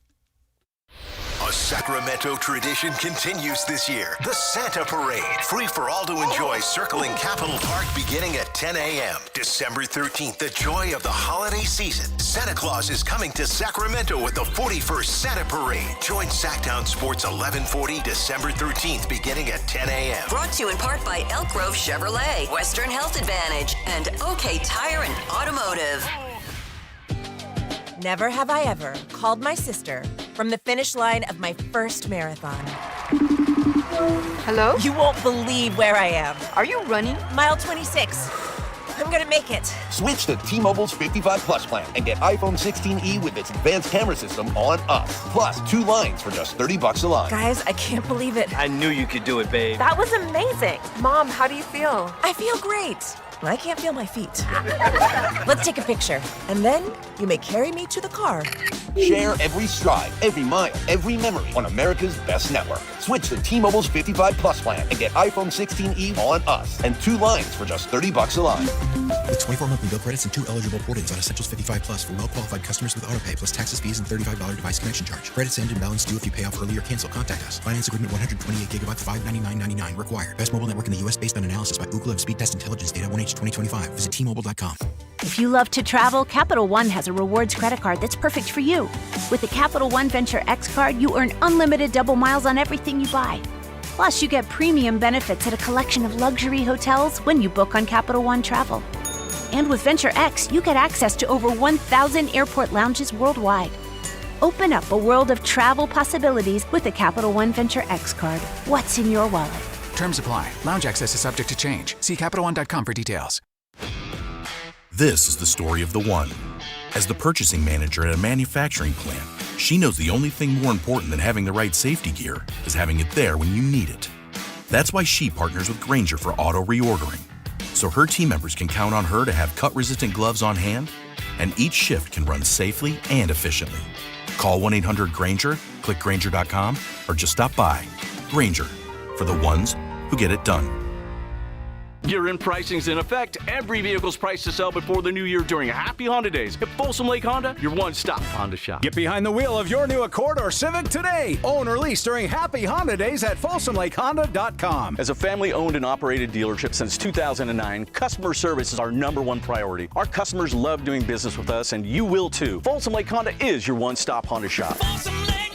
Visit us at FolsomLakeHonda.com. Your one-stop Honda shop. Carmichael Dave here for American Energy Heat and Air. Right now, breaking news, they're upgrading their offering to include plumbing, bringing that same expertise and experience to the plumbing space. They're no longer just heat and air. They're now your American Energy Home Pros. You hear me talk about them as your second opinion partner. Now you can still get second opinions on any HVAC service or replacement, and now you can get a second opinion on any of your plumbing services. They'll come out to your house for free, and they'll give you a second opinion and almost certainly save you money. Oh, but wait, there's more. With winter coming up, how about a free furnace special? With full system installation, you're getting a free furnace, not a discounted furnace, a free furnace, and up to $4,000 in rebates while that funding lasts. So get there right now, 916-520-9990. That's 916-520-9990 or AmericanEnergyAir.com. American Energy, making the uncomfortable comfortable. Guys, your testosterone level impacts your energy, drive, weight, hair loss, and even ED. Revive Men's Health Sacramento will check your T level for free. For your free T level check, exam, and consultation, call 916-277-8599 or visit ReviveMen'sHealth.com.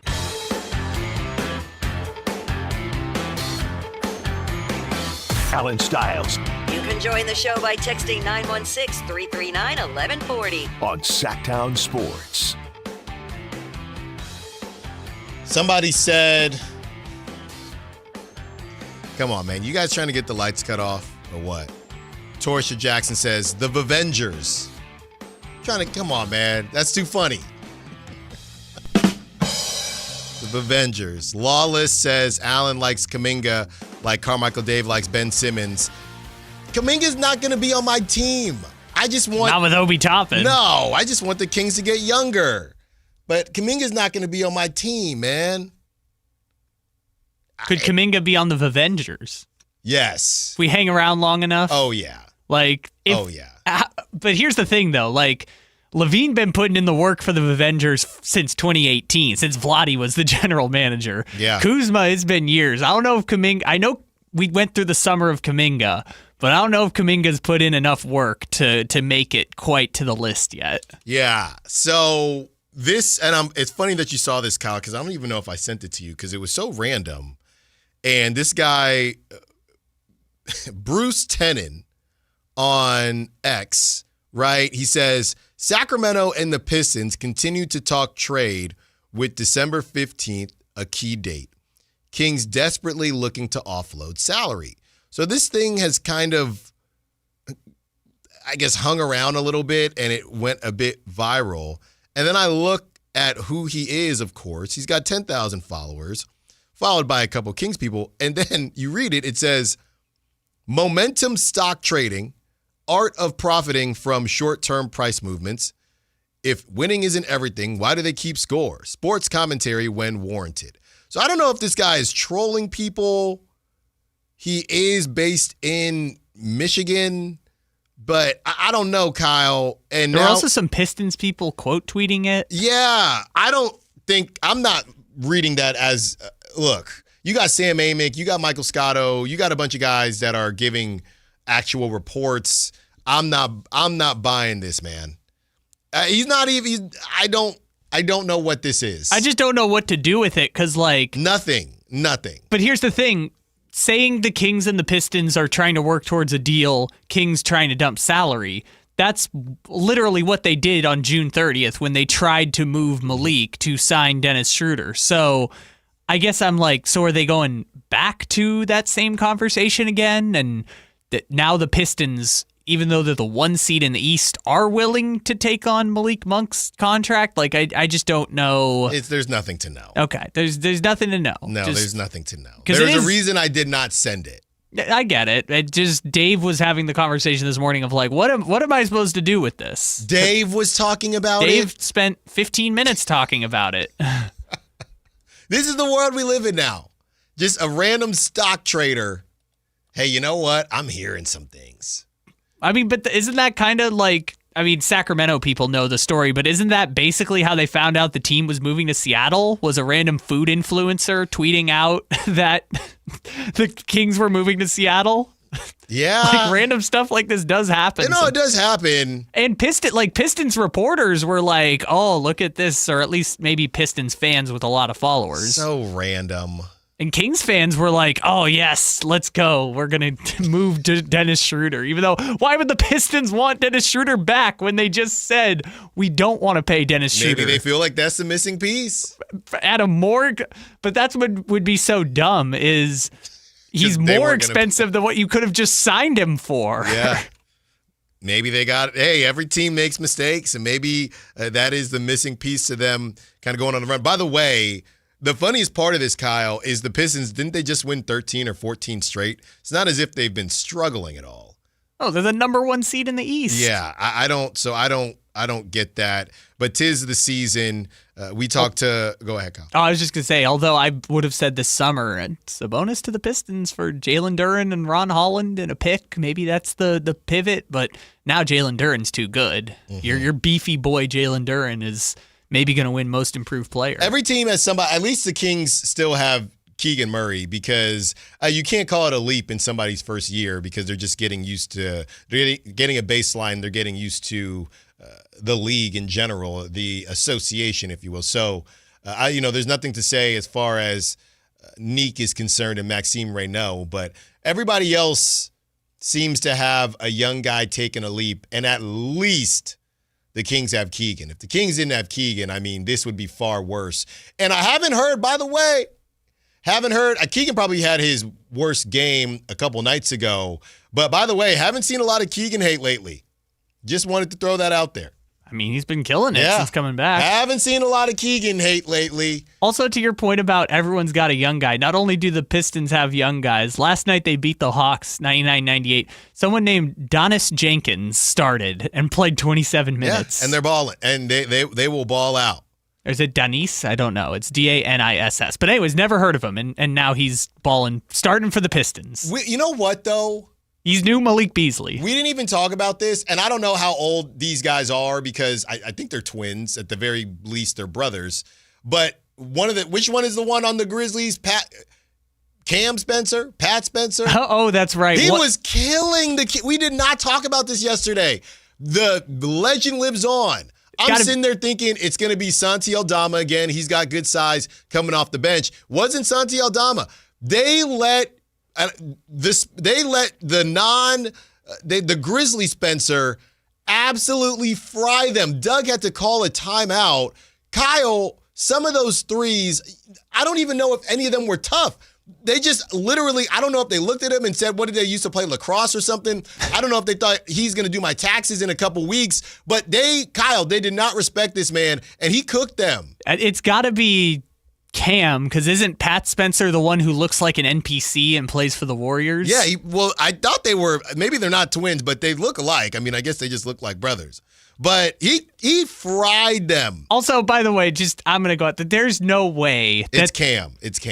There's no way that there's two funny-looking white guys with the last name Spencer and they're not related to each other. They are related. They are related. I just didn't know if they were brothers or twins. I think they're just brothers. Okay. They are related, for sure. Okay, I just wanted to make sure. Yeah, Cam is the younger one. Yeah. And that's the one on the Grizzlies. Yes, he's 25 years old. Pat Spencer's the one who looks like an NPC. So now, let's talk about this. This season, because I think Santi Aldama he's a no name in the league, and I just can't get over how good the Grizzlies have been at acquiring young talent. And let us not forget, I mean, they had to move off of Jake LaRavia, and they said they regretted it, but they still have Jalen Wells, who's kind of taking a mini step back, if you will, but they got Jalen Wells. They got a bunch of guys. Edie went for 32 and 16. Edie, and this guy hasn't necessarily played well against the Kings, but they've had a couple different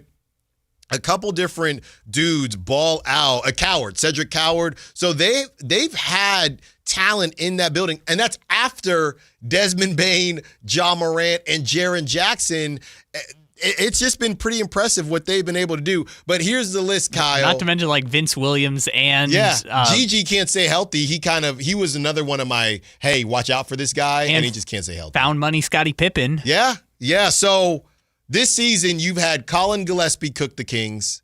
Yep. You've had TJ McConnell. Like I said, Santi Aldama, if you want to count him, cool. I'm not counting the bigs because the Kings are like 6'3" in total. So you had Colin Gillespie, and then you had Cam Spencer cook the Kings. This list is getting too big. I know it's a thing, but this list is getting way too big. Didn't Hartenstein have like 32 and yeah, but I'm not counting the bigs with no Sabonis. All right, it's just he did. They just are all having career nights. Oh, there was that one time. Was it Jalen Clark for the Timberwolves was just burying threes? Okay, so tomorrow, Şengün. But is that the easiest over in the world? Sorry. I thought you were going for a rando. I mean, no. I'm just saying bigs in total. They should just run the two big lineup, right? They'd put Steven Adams and Şengün out there. Both of them going. Both of them going for 30 each. Wham. How fast is it going to take for Maxime to foul out? That's my thing. And when you say that, I think that's part of the reason they're not starting him. No, he's got a fouling problem. Yeah. But other than that, he's played pretty good. He's just got a really bad fouling problem, which I think he's a rookie. But fouling problem can also be code word for not good on defense. He's a rookie. He's getting thrown into the fire, and I think this is the best thing for him. I think that we want to leave this season with something, and I wish that Domantas Sabonis was out there, but if he ain't out there, at least Maxime Reynaud is getting thrown in the pool and learning how to swim. Yeah. That's what else are you going to do? I mean, the only other option at this point is to keep having Eubanks take the shot. No. If you're in the league, at some point you got to just take the shot. What was that, like a 2-3 game stretch where he had 8 points a game and people started saying, you know what? He was making every shot, too. I think it was like 5 for 5 or something one time. And the other thing we're just not saying is that he's the same size as Hot Honey Jones. They are the same height. Wait, he is? Well, I think technically he's probably got an inch. He's listed at 6'10". He's listed at 6'9". Oh, what? Why is he playing center? Because this is the best the Kings could do. We couldn't get. I mean, we had Valanciunas. I shouldn't say that. They just gave away Valanciunas. Valanciunas would probably help, but then people would be like, "Why do we even need Valanciunas if we're gonna be 6 and 15?" It does say 6'10". It does say 6'10" on Basketball Reference and ESPN. But I'm like 6'9" is a power forward. That's Precious Achiuwa. Yeah, and you have Hot Honey is listed. To be fair, Hot Honey is listed as 6'9" in some places and 6'8" in some places. So I don't know, man. I'm just saying. An undersized big. Yeah, that's what I'm saying. You could have just kept Hot Honey. Yeah. Well, I mean, Precious Achiuwa's been good at the backup 4, but. Yeah, I mean, we talked to Brennan talked to Kyle Smith, their coach, over the summer in college, and he was like, Yeah, Isaac's probably a 5 long-term, and Maxime's probably a 4 long-term. The problem is the Kings don't have any other bigs, so they can't play the Maxime-Sabonis combo lineup yet. 1 o'clock hour coming up, and we assess the first 20 games of the season. Did the Kings add up better or worse, or just where we all expected? Allen Stiles, Sactown Sports. A Sacramento tradition continues this year. The Santa Parade. Free for all to enjoy, circling Capitol Park beginning at 10 a.m. December 13th, the joy of the holiday season. Santa Claus is coming to Sacramento with the 41st Santa Parade. Join Sactown Sports 1140 December 13th beginning at 10 a.m. Brought to you in part by Western Health Advantage. This is the story of the one. As a safety manager at a manufacturing plant, he does everything he can to keep his coworkers safe. From finding ways to reduce risks to keeping safety supplies in stock. And for that, he relies on Grainger. Grainger offers a broad range of quality products and next-day delivery, so he can always play it safe. Call 1-800-GRAINGER, click Grainger.com, or just stop by. Grainger, for the ones who get it done. Just how good is Pure Talk's current deal for unlimited wireless? Well, you might say it's the deal of your lifetime. Because right now, for just $29.95 a month, Pure Talk is offering unlimited talk, text, and data for life. Not your phone's life, your life. This is Pure Talk's top-tier plan. It comes with a crazy fast 5G network along with a 30-gig hotspot. And at just $29.95 a month, there has never been a better opportunity to lock in a ridiculously low rate for as long as you live. And save thousands and thousands of dollars along the way. This plan is normally $65 a month, but if you switch today, you will save over 50% every single month for the rest of your life. See what I mean? It really is the deal of your lifetime. Dial pound 250, say Mike Rowe. Offer ends 12/7. Some restrictions apply. Details at puretalk.com. If a Lenovo computer for your business is on your holiday list, don't shop around. Just go directly to the source, Lenovo.com. It's your last chance to get exclusive deals on the PCs you want for your business, like the ThinkPad X9 14 Aura Edition and Yoga 7i 2-in-1. So avoid all that shopping chaos and price comparing, and just go directly to the source, Lenovo.com, where PCs are up to 35% off. That's Lenovo.com. Lenovo. Welcome back to Winter Hack Radio, the place for clever hacks to survive the season. Icy driveway? Well, try spreading sand or birdseed to help with traction. Snowy puppy paws? Well, grab a whisk, brush it off, done. Catch COVID-19? Well, just get... Actually, there's no hack for COVID-19. But if you test positive, prescription medications for COVID exist. Ask your doctor if they're right for you. Visit PfizerForAll.com to learn more. Sponsored by Pfizer. Call Maverick Electrical to claim your free furnace tune-up or electrical safety check with a donation. This month, donate 5 canned foods to Maverick Electric's Holiday Food Drive and get a free furnace tune-up or electrical safety check. They'll collect your cans at the appointment and make sure your heat stays comfy and your lights stay steady, so the only thing whistling is the kettle, not your ductwork. Visit callaMaverick.com to schedule your free tune-up today. What would a Maverick do? Because you're a Maverick too. Limited appointments, some restrictions apply. Give to get with no gimmicks. This is the story of the one. As an HVAC technician, he and his digital multimeter are in high demand. So when a noisy office HVAC turns out to be a failing blower motor, he doesn't break a sweat. With Grainger's easy-to-use website and product information, he selects the product he needs to keep everything humming right along. Call 1-800-GRAINGER, click Grainger.com, or just stop by. Grainger, for the ones who get it done. Just announced, Stockton Honda has been named #1 of California's best car dealers in 2025 by USA Today and Statista. This prestigious award is based on thousands of customer reviews and recommendations, ranking dealerships for service, value, and satisfaction. Out of hundreds evaluated, Stockton Honda is proud to be #1, recognized for all-around excellence and commitment to our customers. Visit Stockton Honda, where reputation meets the road. Anytime, anywhere, it's all here. StocktonHonda.com. KHD1 Sacramento, KYMX HD3 Sacramento. From the Power Business Technology Toshiba Studios. Sactown Sports, 1140.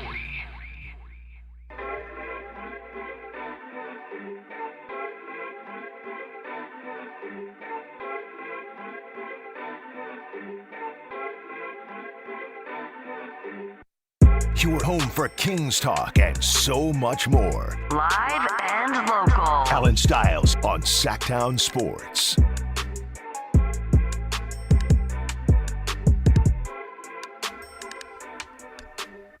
Taking you up to 2 p.m., 3 hours down, and 1 hour to go. Real quick, I just wanted to give a shout out to the one, the only, the legend in Sacramento media, Del Rogers. Del Rogers had his send-off. What was that, last night? He had his send-off last night. 28 years in the biz at KCRA, and he has been synonymous with Sacramento sports. We know he is a legend in the game. I've gotten to talk to Del a couple times just about, the industry, the future, things that he's done, things that he's learned. I hope to talk to him more, and more than anything else, I hope that he enjoys retirement and the next stage of his life. I know a lot of people grew up with him, and they're just people that when you turn on the TV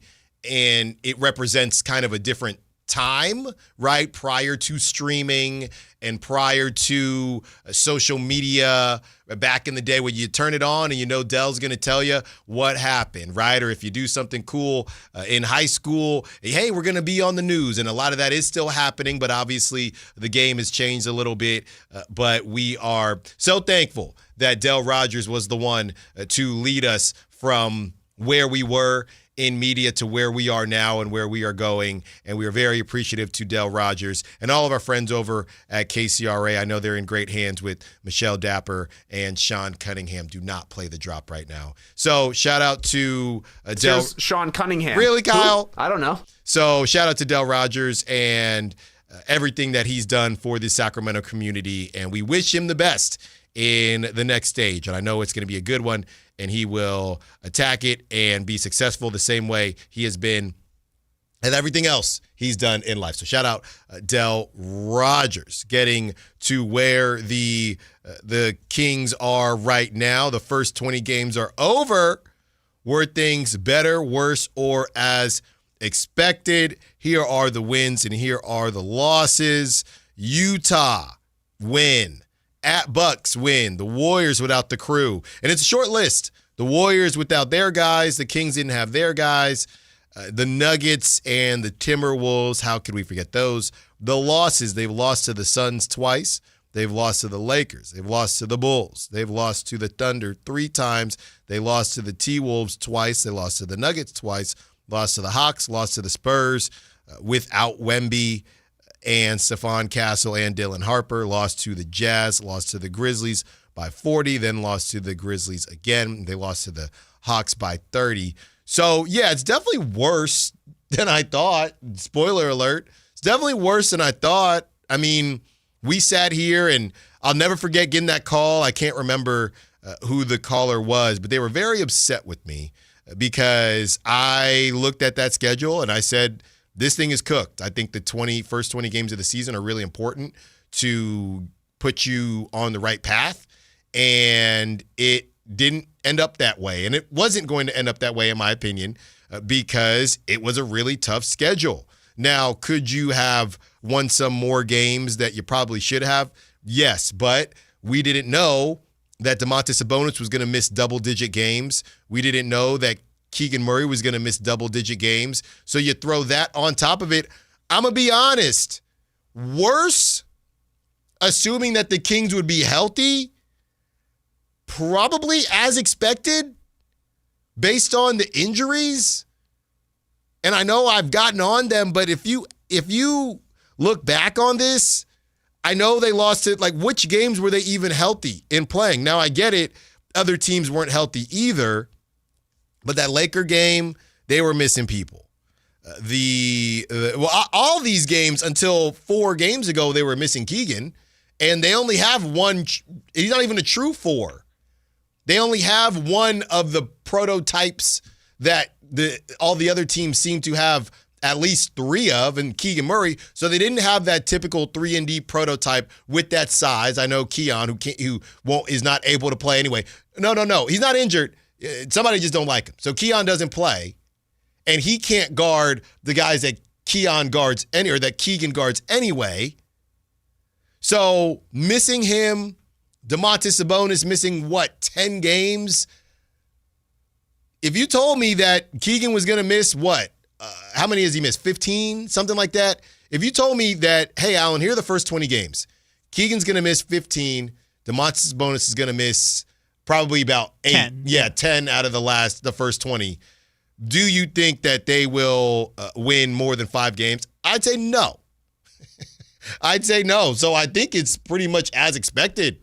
I would have said yes, but maybe a little bit more than 6 or 7 to start the season, because I remember having those debates at some point over the summer or the fall where it was like, is Keegan the most important player on the team, or is Sabonis the most important player on the team? And the answer is they have not played together at all, right. Not one single game during this regular season so far. So they have had to exist without them, which, hey, their chances to make the playoffs are pretty cooked at this point, but you could make the argument they had really bad injury luck and the roster was poorly constructed. Mm-hmm.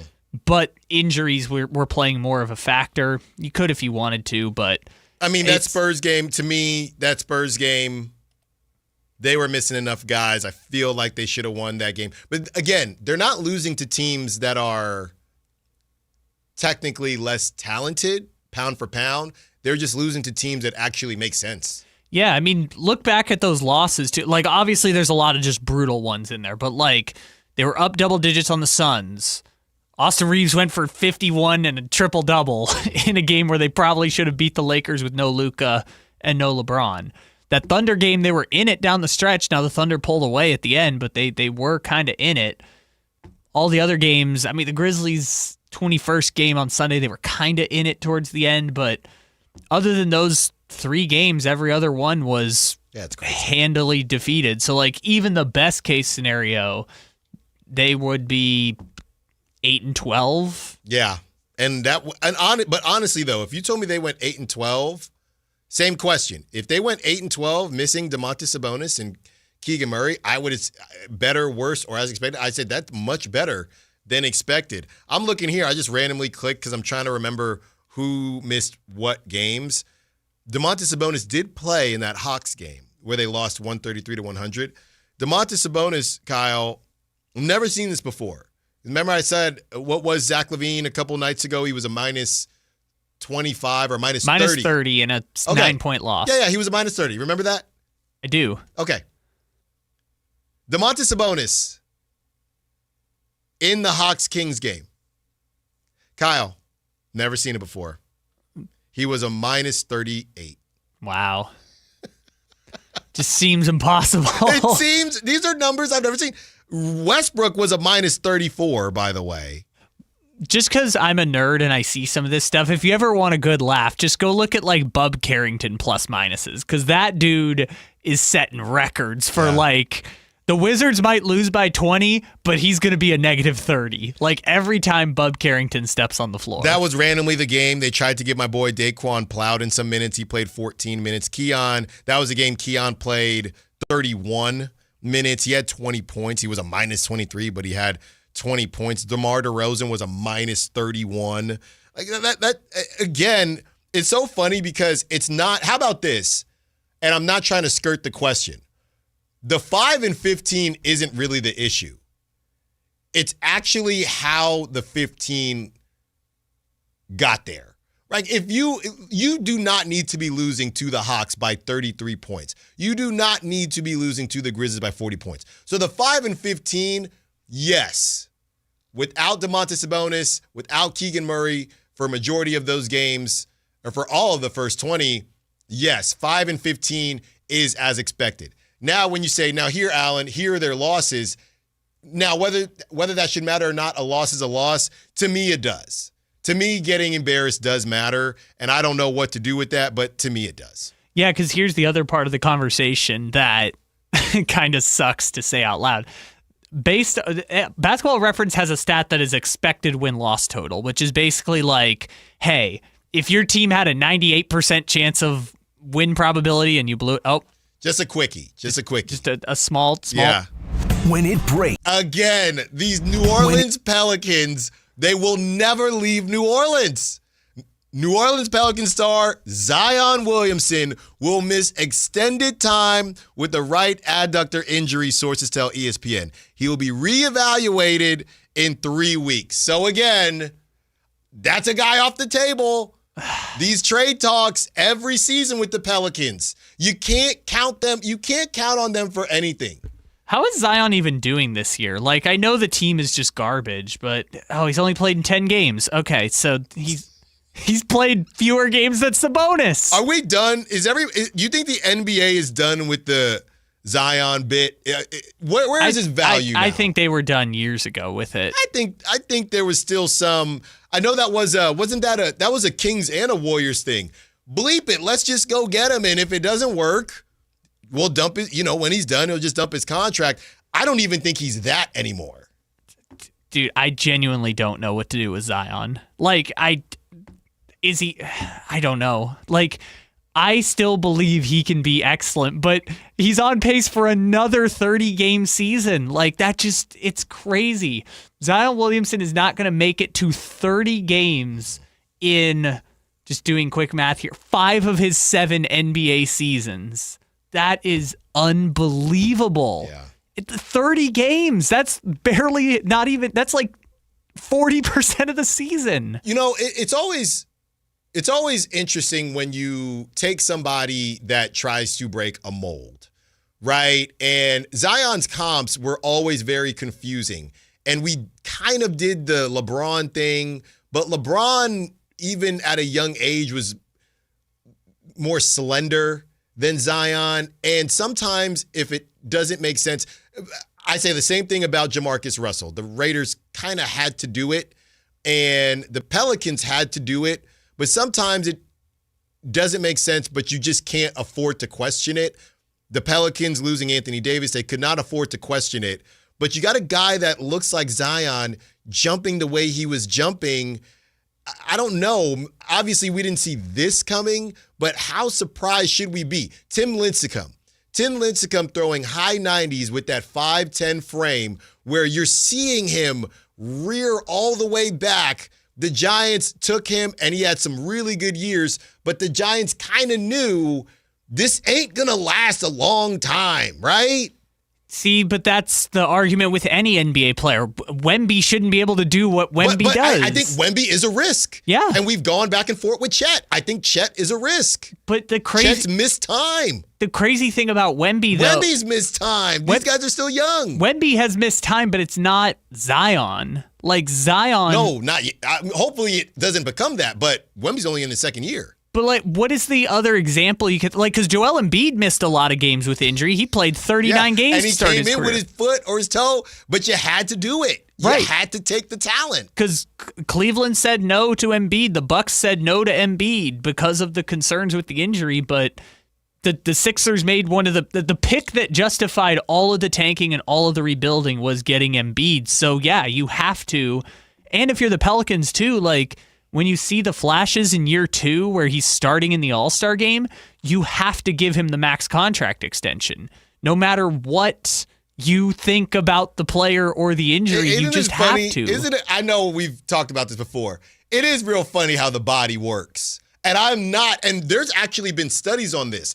I am not suggesting that these guys are purposely playing harder or are healthier in contract years, but there have been studies about these dudes in contract years. There's just a subconscious level of focus that they tap into. It's insane. Yeah, but the different thing with Zion, though, is he missed the entire season in his 3rd year, and they gave him the extension. Now, it came with a bunch of caveats, like if you miss X number of games, we can void the contract. But they essentially caveated his max extension with not knowing that he was healthy, and you never see that with the star players. Agents will never go for that, and with Zion, they had to. Yeah. And it's bared itself out. I mean, it's 29 games. Since signing his extension, Zion Williamson in 4 years now has played 139 basketball games in 4 seasons. That's that is an average of 32 a season. It's unbelievable. Yeah. By the way, Brendan Nunez woke up this morning feeling some type of way. This was about an hour ago. Trading De'Aaron Fox.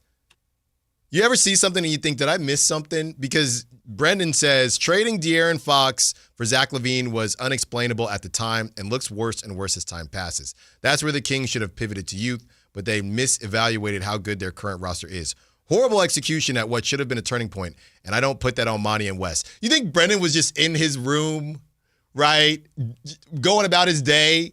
Do people just go about their day and just get reminded of the Kings tricking off situations? Because I don't think anything came out. I mean, he's ready. Brendan just walking around like, you know what?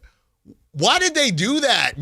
Do people just go around just thinking you're having a good day, and then you just think, Marvin Bagley, huh? Marvin Bagley. Just throughout your day, just a random day, and it just pops in your head. Yeah, I think it probably does. Because Brendan, I'm looking, just 2 hours ago, nobody said anything. No, but I'm missing something. I thought you were going to go with the other one that he tweeted right before it, which was out of nowhere, which is for every Jalen Williams, there's a Pokashevsky. Remember when Detroit was playing Killian Hayes and Seiko Doumbouya? People were calling both those teams embarrassments during their down years, but had a clear plan and it worked.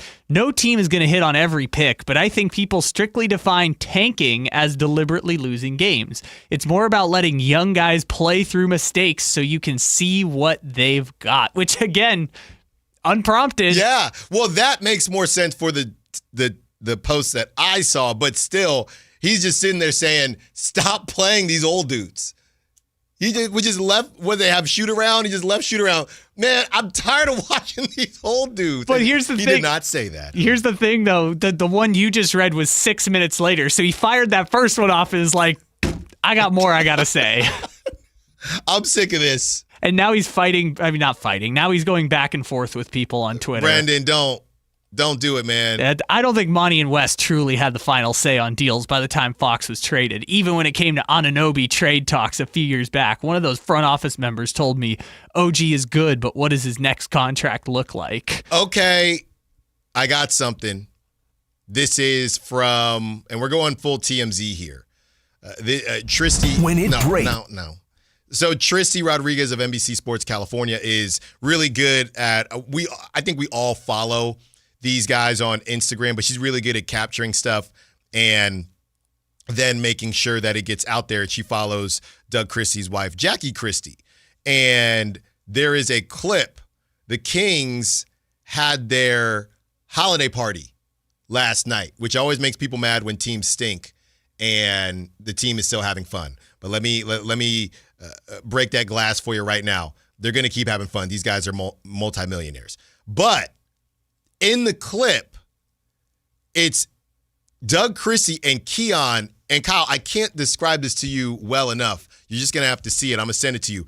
Doug Christie is cheesing like the biggest Cheshire cat smile you've ever seen with Keon, who looks to be having a great time. And Tristy is taking it and saying, good to see Keon Ellis and Doug Christie all smiles at the Sacramento Kings holiday party last night.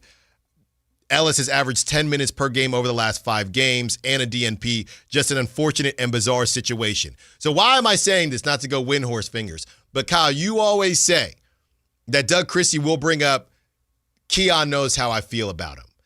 Now, we know what the higher-ups have told us, that Scott Perry has, that Doug Christie, everyone has autonomy. Doug Christie has autonomy to do what he wants. Scott Perry has autonomy to do what he wants. But Doug Christie continues to say that specifically. Keon knows how I feel about him, which is almost like a ... So this ain't about that. It's about other things going on. That's not Doug Christie saying it. But I sent it to you, Kyle. The cheese, he is as happy as a clam, and he looks like he's smiling with somebody that plays similar to him. Yeah, I saw the video earlier, and it looks like they're having a great time. It's weird. Yeah, the whole thing is weird. It's almost like these people are not the people that we expect to see on the court all the time. But so what are you saying? You're saying it's nothing? I'm saying Doug... Or they can compartmentalize? I'm saying Keon knows how Doug feels about him. Enough with that. To me, What he's saying is Keon knows I like him, but they won't let me play him for whatever reason. I mean, I wouldn't go that far. I really just be chilling for real. That's what you're alluding to. I'm saying that Doug likes him, but them's the breaks. But them's the breaks. That sounds like locker room politics. What do you think this whole thing is? What do you think Russell Westbrook and Zach LaVine and DeMar so DeRozan? if it's locker room politics, does Doug have full autonomy or not? I mean, because there is a world where there's both. There is a world where it's not coming from up top, but Doug is trying to flirt in between, keeping everyone happy. And maybe Doug thinks once these trades happen, Keon will get more time. That's possible. I think it's more of a gray area, right? Because on its surface, if I asked you, okay, who is the best basketball player rank these basketball players 1 through 5, and I give you Russell Westbrook, Zach LaVine, DeMar DeRozan, Malik Monk, and Keon Ellis, on its surface, you'd probably put Keon Ellis 4th or 5th in some combo of order, right? So it's not necessarily like they're bad players. It's just the argument we've been talking about for months, which is the fit doesn't make sense.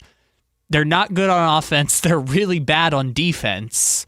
So therefore, you'd make the argument the fit might make more sense if you played Keon alongside Neat Clifford, or you played Keon alongside Keegan and then went with a bigger lineup, which they can't do right now because they don't have Sabonis. So I just kind of think it's one of those them's the breaks. The only player you could point to and say why for sure is Keon not playing over this person is Neat Clifford.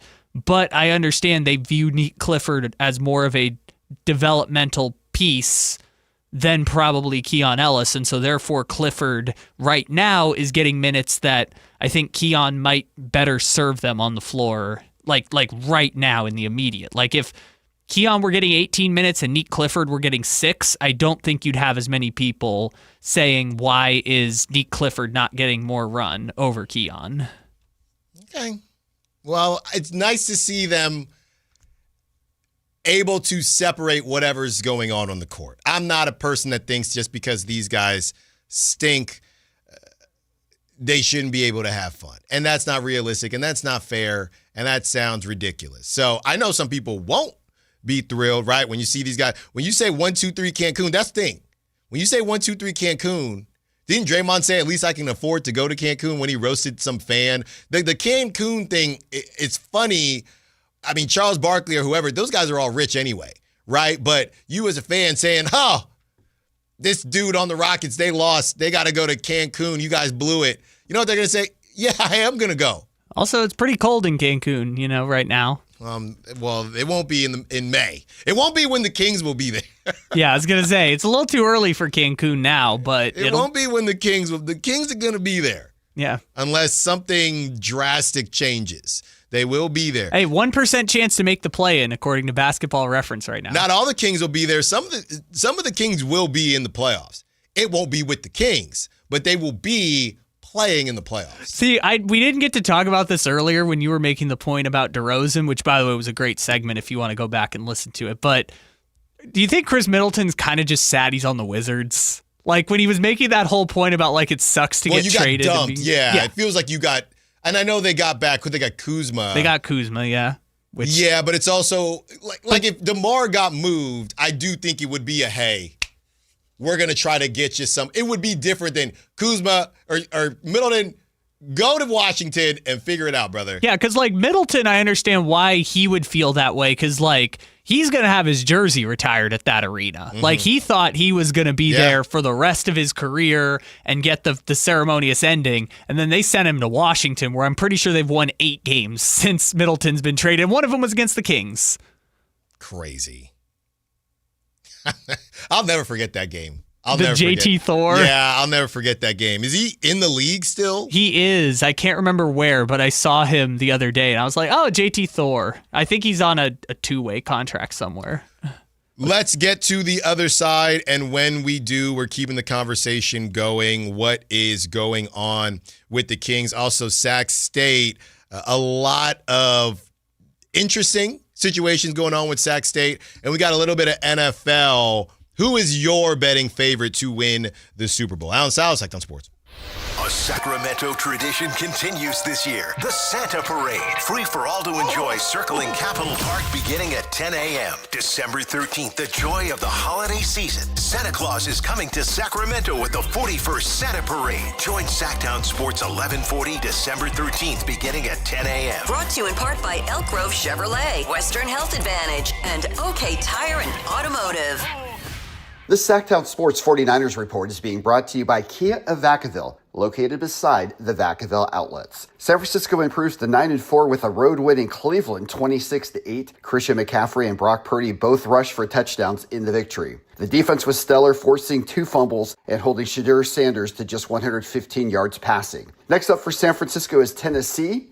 You can catch all the action on Sunday, beginning at noon, right here on Sactown Sports 1140. Football season is here at Kia of Vacaville. You can score big in a new 2025 Kia Niro LX with up to 53 MPG combined at Kia of Vacaville. Perfect for road trips, tailgates, and cruising to Levi Stadium in style and comfort. But don't wait. Inventory is limited at Kia of Vacaville, and these deals won't last long. Visit KiaVacaville.com or stop by right next to the Vacaville outlets for friendly service, easy shopping, and unbeatable value. All in one stop. Kia of Vacaville, where the adventure begins. Wesley Financial Group is not a law firm, and Chuck McDowell definitely not an attorney. This is Chuck. If someone talked you into buying something really silly and you want to get out of that silly little thing, my advice, get the facts. Call me and I'll send you our timeshare exit kit absolutely free. Inside, you'll learn how timeshare works and all your options for cancellation. Call Wesley now for your free exit info kit. 800-838-6767. That's 800-838-6767.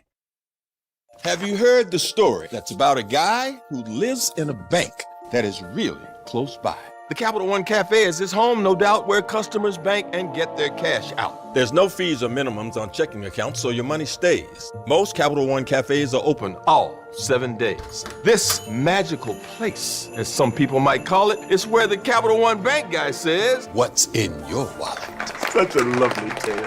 Terms apply. See CapitalOne.com/bank for details. Capital One and a member FDIC. Now is the time before winter is full on in your kitchen to make sure your heat or your furnace is ready. How do you do that? Lee's Air Plumbing and Heating will get the job done for you like they did for me last winter when our system crashed and burned in the dead of winter. Check them out, leesair.com. Right now, get $100 off any AC heating or plumbing repair. Lee's Air Plumbing and Heating does it all, and they've been doing it at a high level for 40 years. See how they can help you stay warm and cozy all winter at leesair.com. That's Lee's Air Plumbing and Heating, license number 635355. Hey, it's Carmichael Dave. I got to tell you, I am so excited to get this decking project started with Trex Decking and Railings. From the first time I stepped foot in the showroom last week, I was so impressed. So many color options, heat-resistant composite deck. What does that mean? That means I don't have to do any maintenance on it whatsoever. They even have a deck designer, so you can go online and see what your dream deck will look like on your house. Just visit Trex, that's TREX.com to get it started. Tell them Carmichael Dave sent you. Guys, your testosterone level impacts your energy, drive, weight, hair loss, and even ED. Revive Men's Health Sacramento will check your T level for free. For your free T level check, exam, and consultation, call 916-277-8599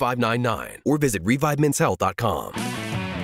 If your passion is bass fishing, only one radio show has the action, information, and excitement of your favorite outdoor sport. Ultimate Bass, hosted by Tournament Bass Pro and California Outdoor Hall of Famer Kent Brown, takes you live to where the fish are biting every Saturday morning. Only Ultimate Bass feeds your passion with the latest news, products, tips, and advice from the pros. Ultimate Bass with Kent Brown, Saturday mornings at 5 a.m. on Sactown Sports 1140, part of SEP's Saturday Morning Outdoors.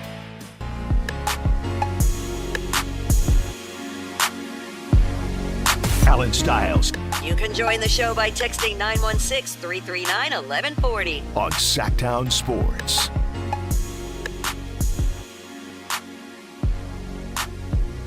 Kyle, you're getting roasted. They're saying that it's 82 right now in Cancun. What do you mean?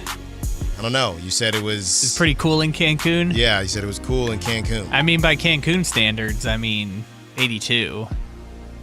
You know what? I know how to apologize when I'm wrong. I'm sorry. I didn't realize Cancun is warm year-round. Yeah. You can go to Cancun at any point. I'm just saying. I'm just letting you know.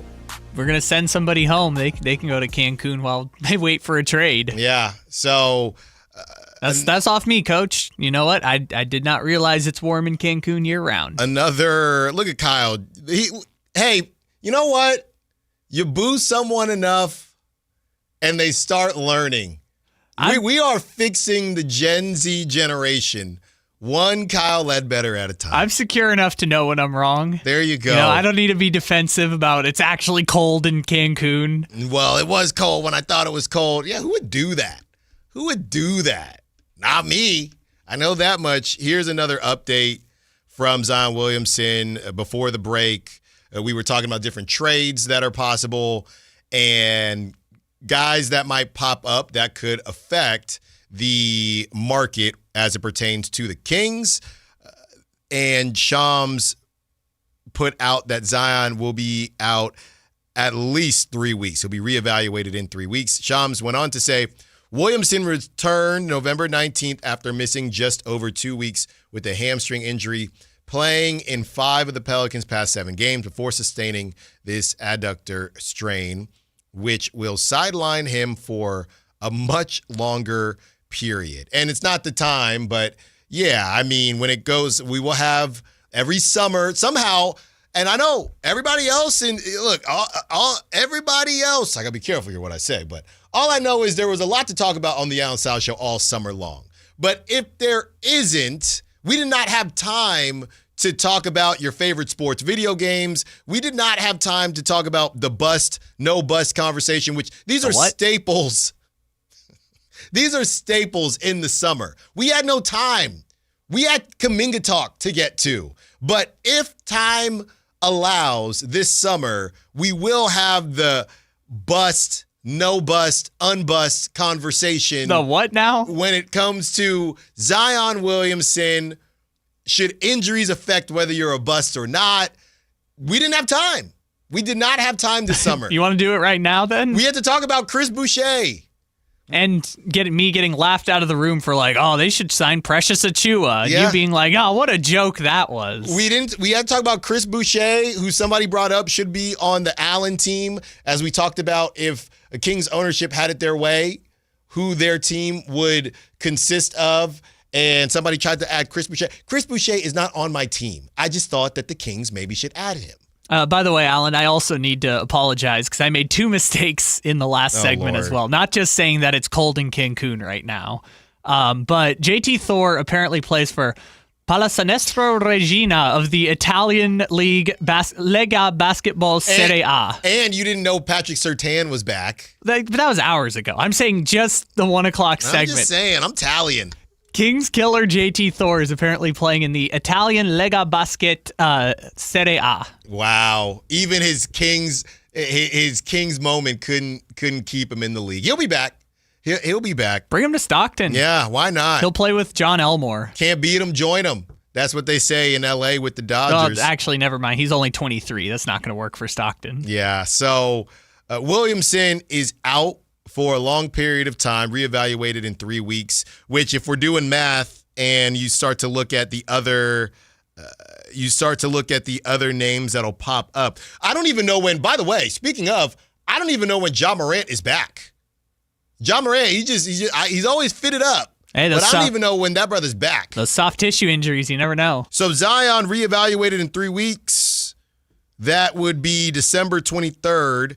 And that's just reevaluated. Yeah, Zion isn't going anywhere, so we don't have to worry about that. Ja Morant, and when's Trae Young? This is actually best case scenario for the Kings, because all these names we're talking about as far as trades, none of them are playing. Herb Jones is out again, if I'm not mistaken. He's actually out again. Looks like LaMelo Ball's playing though. All right. How funny is that? That of all the options, LaMelo Ball's the one that's Kyle, healthy. how many games has he played this season? I think it's a good amount. I don't know if he's not at 15. He's played 14 out of 21. Okay, hey, that's trending in the right direction. That would be, let's figure this out real quick. That would be the second most games he's played in his career. He is on pace in year 6 for the second most he's played. What about, I'm just curious because everyone thought he was playing really well last season before he got hurt. Brandon Miller. Because that's another guy, I haven't seen that guy play basketball in what feels like 3 years. Brandon Miller has played in 6 games. That's so crazy. And these guys are young. Apparently shoulder injury is keeping him out right now.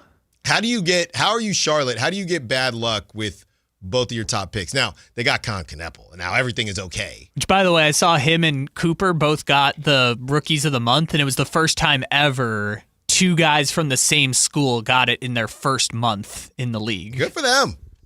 Good for them. And speaking of college, Sac State is making some, I guess, and your segue strikes again, changes or updates. So this was our guy, Jack Dan, who covers Sac State. He says that at the time, Sac State president, Dr. Luke Wood, said, we will be playing 2026 in the FBS no matter what. That was October 2nd. Jack Dan yesterday quote tweeted him and said, I reached out to President Wood. Sac State hasn't secured an FBS invite yet, but is still exploring, this is the quote, exploring all opportunities for FBS in 2026. I was also told the team will play at an upgraded Hornet Stadium in 2026, not Cal Expo as previously reported. So that was kind of a big deal that we all talked about. And are they making these updates now? That's a great question, because are they still building the Cal Expo? Because remember, the original plan was that Luke Wood tried to correct us on. It was 20,000 seats next year at Cal Expo with like temporary the makeshift facilities type of deal, yeah. And then they were going to build it up to 40,000 for the next year. So I guess now they're going away from playing at Cal Expo next year, but if they're also renovating Hornet Stadium, does that mean Cal Expo is just done? That's never going to happen? Yeah, and this is from CBS 13. Sac State, I guess the number got out and people are kind of raising their eyebrows to the number and what ended up happening based on the number. Sac State, for that Lil Yachty concert that ended after 10 minutes, it got out that Sac State paid $100,000 for that Lil Yachty. Now, I'm saying, look, there is a world, and I'm kind of going to go off track here just for a hot second. There is a world, Kyle, I was just listening to, have you seen, not listening to, but that new Steph Curry commercials for one of the non-iPhone, I think it's the Google phone. It flips the or one whatever. where he's like, I'm loyal. And they're running it into the ground. And the song that they're playing is Anderson .Paak, which came out maybe close to a decade ago. I think that album is 2016. Oh my goodness, nearly a decade ago. He's still getting cashed out for that. The one song that came out that he flipped, I used to see this guy on TikTok, You're My Little Boo Thing. I try to tell y'all. Oh, La Russell? No. That's not La Russell. That is something Russell. His last name is Russell. But you're close, but La Russell is a rapper. Yeah, the Boo Thing song is the one that like everyone plays at weddings. Yes, and he's set. I'm trying to tell y'all, get your kids, or even you, who cares? You can be under pseudonyms now, and nobody knows you're 35 like me. Just try to make a song that will fix your life. Anderson .Paak, and then we wonder why we don't see these guys. They don't have to do anything again. Anderson .Paak is still getting paid for that one song. Well, Anderson .Paak did win Grammy for Album of the Year a couple years ago. It's just that one song. But the other dude didn't win. Paul Russell, he didn't win no Grammys. He's just getting paid by Gap and Old Navy forever. So Lil Yachty, I can't tell you the last Lil Yachty song. And he's getting paid 100 bands to go play for 8 minutes at Sac State. I know a great example of this, but I want to be careful because I think this guy got into some trouble recently. Oh, no. But the guy who does the Mo Bamba song, that is like you're set for life because every stadium anthem. I can't even tell you who it is. Every stadium anthem is just Mo. Yeah. Now, I don't know how that works if the stadiums have to pay him. I don't know. I don't know. Like when you go to a Kings game, their playlist. I don't think so. You got to get to the commercials, Kyle. All you need to do. Kanye's still getting every 5 years a movie comes out using Kanye's power. It's still hanging around. The guy's name is Sheck West. That's who it was. Which also he has a Wikipedia section that says legal issues that I'm not going to read. Okay. But I'm telling you, Sac State paid this man, Lil Yachty. I can't tell you the last time Lil Yachty put out a big song. $100K. $100K. But here's the thing, too, is Lil Yachty was part of a 5-person tour. They had Blast. They had Quavo. Right. Okay, so do we think Lil Yachty got paid the most out of that crew? I think they all got the same. Like, if we assume they all got the same. So they paid almost $500,000. Almost $500,000. Maybe the first two people, I don't remember who it was. Maybe they got a little less. Mm-hmm. At minimum, I feel like they paid $250,000 for this concert series. And look, I know the economics of college sports are different, but it couldn't have been bringing that much value to the Well, games. how do you measure the ROI, right? Exactly. I mean, and honestly, is the ROI... The ROI is actually, if you wanted to take it there, technically negative because you had negative publicity. Yeah, with the Lil Yachty one specifically, yes, because... A, it wasn't the main event, so how do you diagnose who was there for the football and who was there for the concert? Mm-hmm. And B, you've got all the negative publicity about like people throwing things at the stage and mics not working and Lil Yachty having to leave and fights. I still see that going around on Instagram, the fight videos from outside the Lil Yachty concert. Like, yeah, the negative publicity probably hurts on top of the $100,000 you dropped on a Lil Yachty concert. Look, man, I hope it works out for them. We got to get our guy Jack Dan back on as we get closer to next season. But in the meantime, go home, fire up GarageBand, and you don't even need GarageBand anymore. Nowadays, they got all these apps. They can auto-tune you. They can AI you. Go out there and make a hit song so you can get paid for $100K for 8 minutes of work like Lil Yachty or like the Lil Boothang guy. Just go. My goal in life, besides being mayor somewhere in Sacramento and winning a national championship with my daughters playing softball, is also to just have one hit that pays us to allow my kids to be Nepo babies for the rest of my life. Your goal in life is to be the Lil Boothang guy. That's it. I just want to be the Lil Boothang guy. That's all. Get out there. You get in the booth. Kayla Anderson, I see her behind the glass. She's getting in the booth on the other side, as well as Whitey Gleason coming up next to close out the show. Allen Stiles, Sactown Sports. A Sacramento tradition continues this year. The Santa Parade. Free for all to enjoy, circling Capitol Park beginning at 10 a.m. December 13th, the joy of the holiday season. Santa Claus is coming to Sacramento with the 41st Santa Parade. Join Sactown Sports 1140 December 13th beginning at 10 a.m. Brought to you in part by Elk Grove Chevrolet, Western Health Advantage, and OK Tire and Automotive.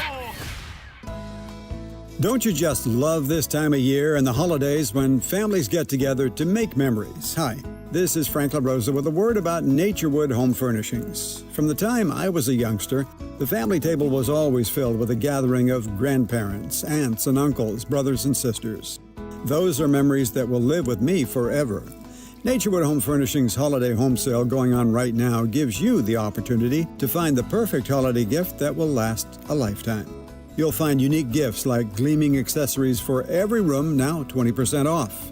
During Naturewood's Holiday Home Sale, you'll find savings all around the store for every room in your home. Find your perfect bit of Christmas for your home at Naturewood Home Furnishings Holiday Home Sale going on right now. The memories you make with your family will be with you forever. Naturewood Home Furnishings, off Highway 50 at Hazel. Look for the water wheel. This message is brought to you by Navy Federal Credit Union. As a credit union dedicated to serving all veterans, active duty, and their families, we know that during the holiday season, every little bit counts. That's why for a limited time, you could earn a $250 cash bonus when you spend $2,500 on the Cash Rewards and Cash Rewards Plus cards in the first 90 days. Give joy, get joy. Join now at NavyFederal.org. Navy Federal Credit Union. Our members are the mission. Navy Federal is insured by NCUA. Visit NavyFederal.org/cash rewards for details. Cashback terms and conditions apply. Offer ends 1/1/26. This message comes from Viking, committed to exploring the world in comfort. Journey through the heart of Europe on an elegant Viking longship with thoughtful service, destination-focused dining, and cultural enrichment on board and on shore. With small ships that bring travelers closer to the destination, there's more time to explore. And every Viking voyage is all-inclusive, with no children and no casinos. Discover more at Viking.com. Everyone has a past, but what happens if you've made mistakes and made good on that past, but it keeps following you? Are you looking for an attorney to erase past records and restore your rights? Maybe even restore your gun rights? Do you need a reputable criminal defense attorney who knows even good people make bad mistakes? Well, the attorneys at Gonzalez Law Office are here to help. Find Gonzalez Law Office online at saclegaldefense.com or call them at 916-304-9187. We don't settle for less, and neither should you. The Travel Guys, new on KHTK 1140 every Saturday at 11 a.m. We'll make you a smarter traveler. Tips you can use on the road and at the airport, plus reports from top consumer advocates. The Travel Guys, 11 a.m. on Sactown Sports 1140. Call Maverick Electrical to claim your free furnace tune-up or electrical safety check with a donation. This month, donate 5 canned foods to Maverick Electric's Holiday Food Drive and get a free furnace tune-up or electrical safety check. They'll collect your cans at the appointment and make sure your heat stays comfy and your lights stay steady, so the only thing whistling is the kettle, not your ductwork. Visit callamaverick.com to schedule your free tune-up today. What would a Maverick do? Because you're a Maverick too. Limited appointments, some restrictions apply. Give to get with no gimmicks.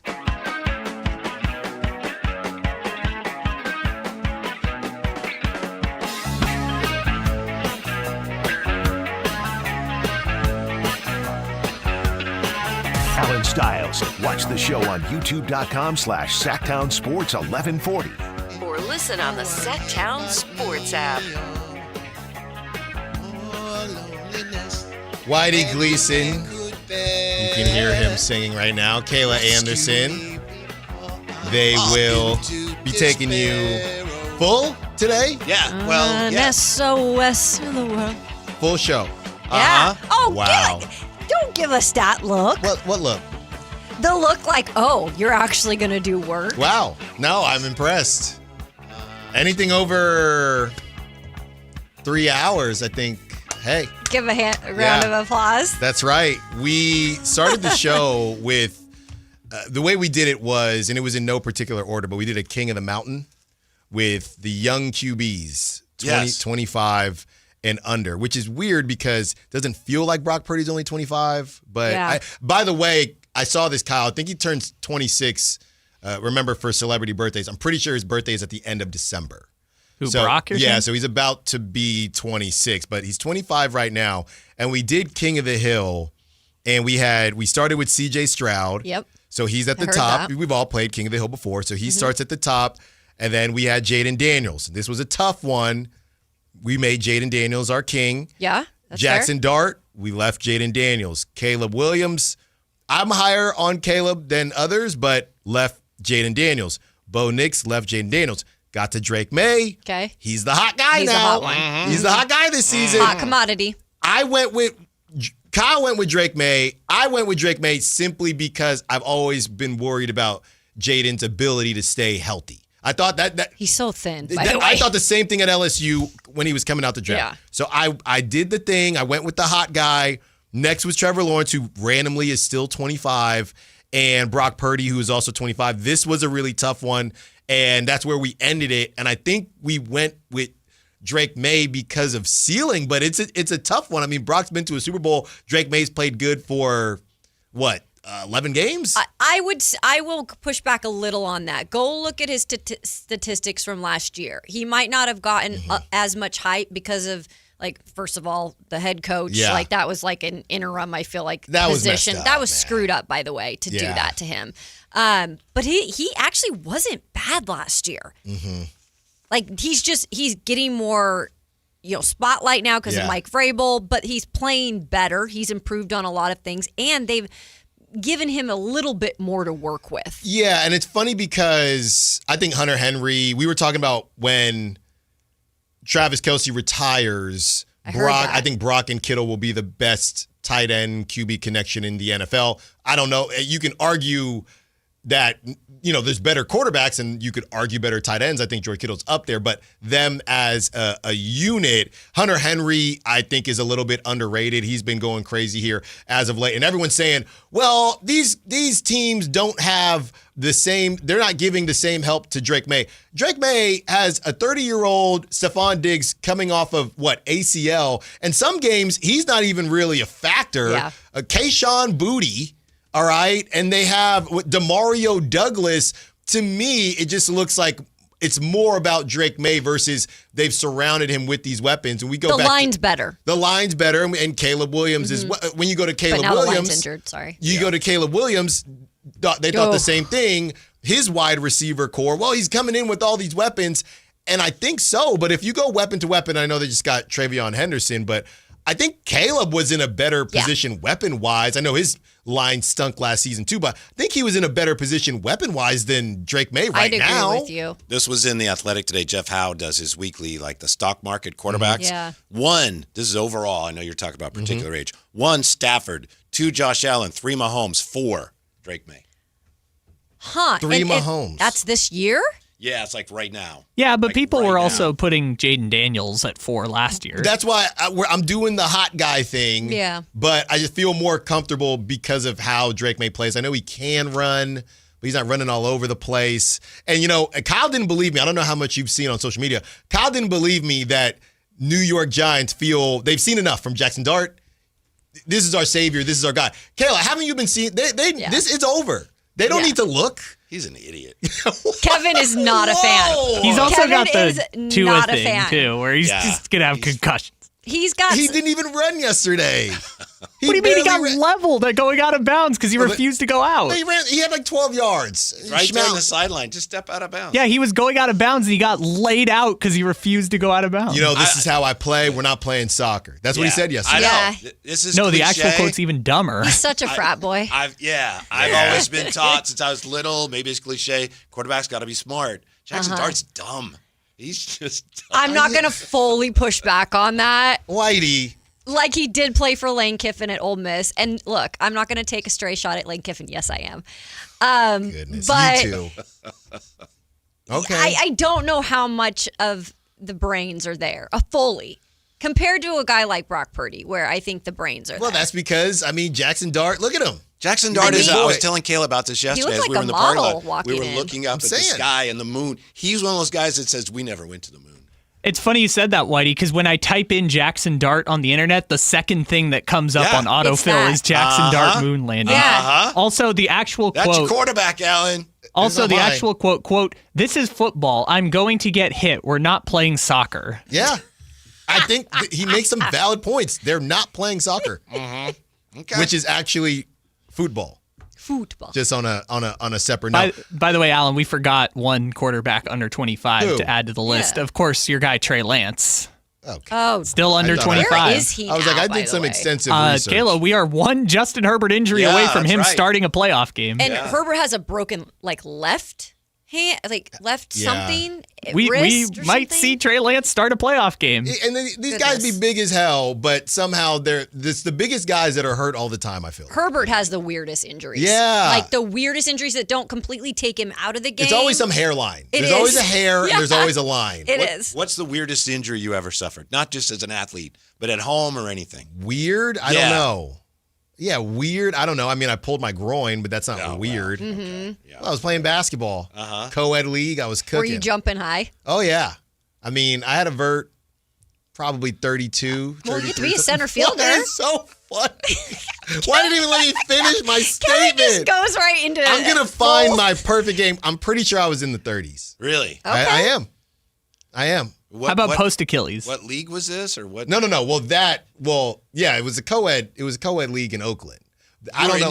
You're boasting about being. I was in my 30s in a co-ed league. No. I'm saying Some my women vert. are- I'm saying. yeah. Well, no. That's Women how you are win. really good players. That's all that if you need. Yeah, if you got your jump shooters there. Yeah. In the co-ed league, you're cooking. You're cooking. Really? Because the guys, they're kind of gonna cancel each other out. Hey, That's true. I'm this guy, I'm that guy. But if you got a ringer, right, and then it's just some others that are there to have fun, then it's over. Yeah, it's kind of the same thing in softball a little bit. I love co-ed softball. That's so fun. I think it's the same thing in softball a little bit, which Whitey won't let me play, and Jay plays in a pro league. I know Jay does. Yeah, Jay plays in the Jay's most not pro doing league. the He said though, like he's too good for that.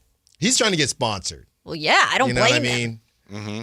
I saw there's a guy who I played high school baseball with, and he's fully invested. He was Whitey. I've never seen it. It was on Facebook. Okay. He posted a video of him announcing his partnership with the softball company, and he was sitting there unboxing. It's a 5-minute video, unboxing all their new swag, all their new equipment.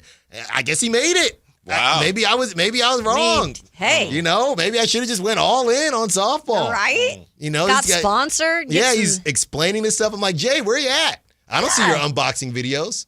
I need you to unbox something. Get one. That's what I'm saying. Jay's a monster. Because we were talking about going to the cages, which I guess we should invite you. No, I need to go. Yeah. If you want to see here he goes. The quickest hands this side of the Mississippi, you're going to want me to be there. Scandia has never seen bat-to-ball skills like your boy. I'm going to tell you that right now. Like Stiles. I'm telling you right now. You give me one in the wheelhouse. So you're in? He's going to bring the Stiles. Oh, I'm all the way in. All right. I haven't swung since the Achilles, but I can drive. I can still drive the baseball. Okay. Yeah, I don't know which will be first, that or wiffle ball in the garage.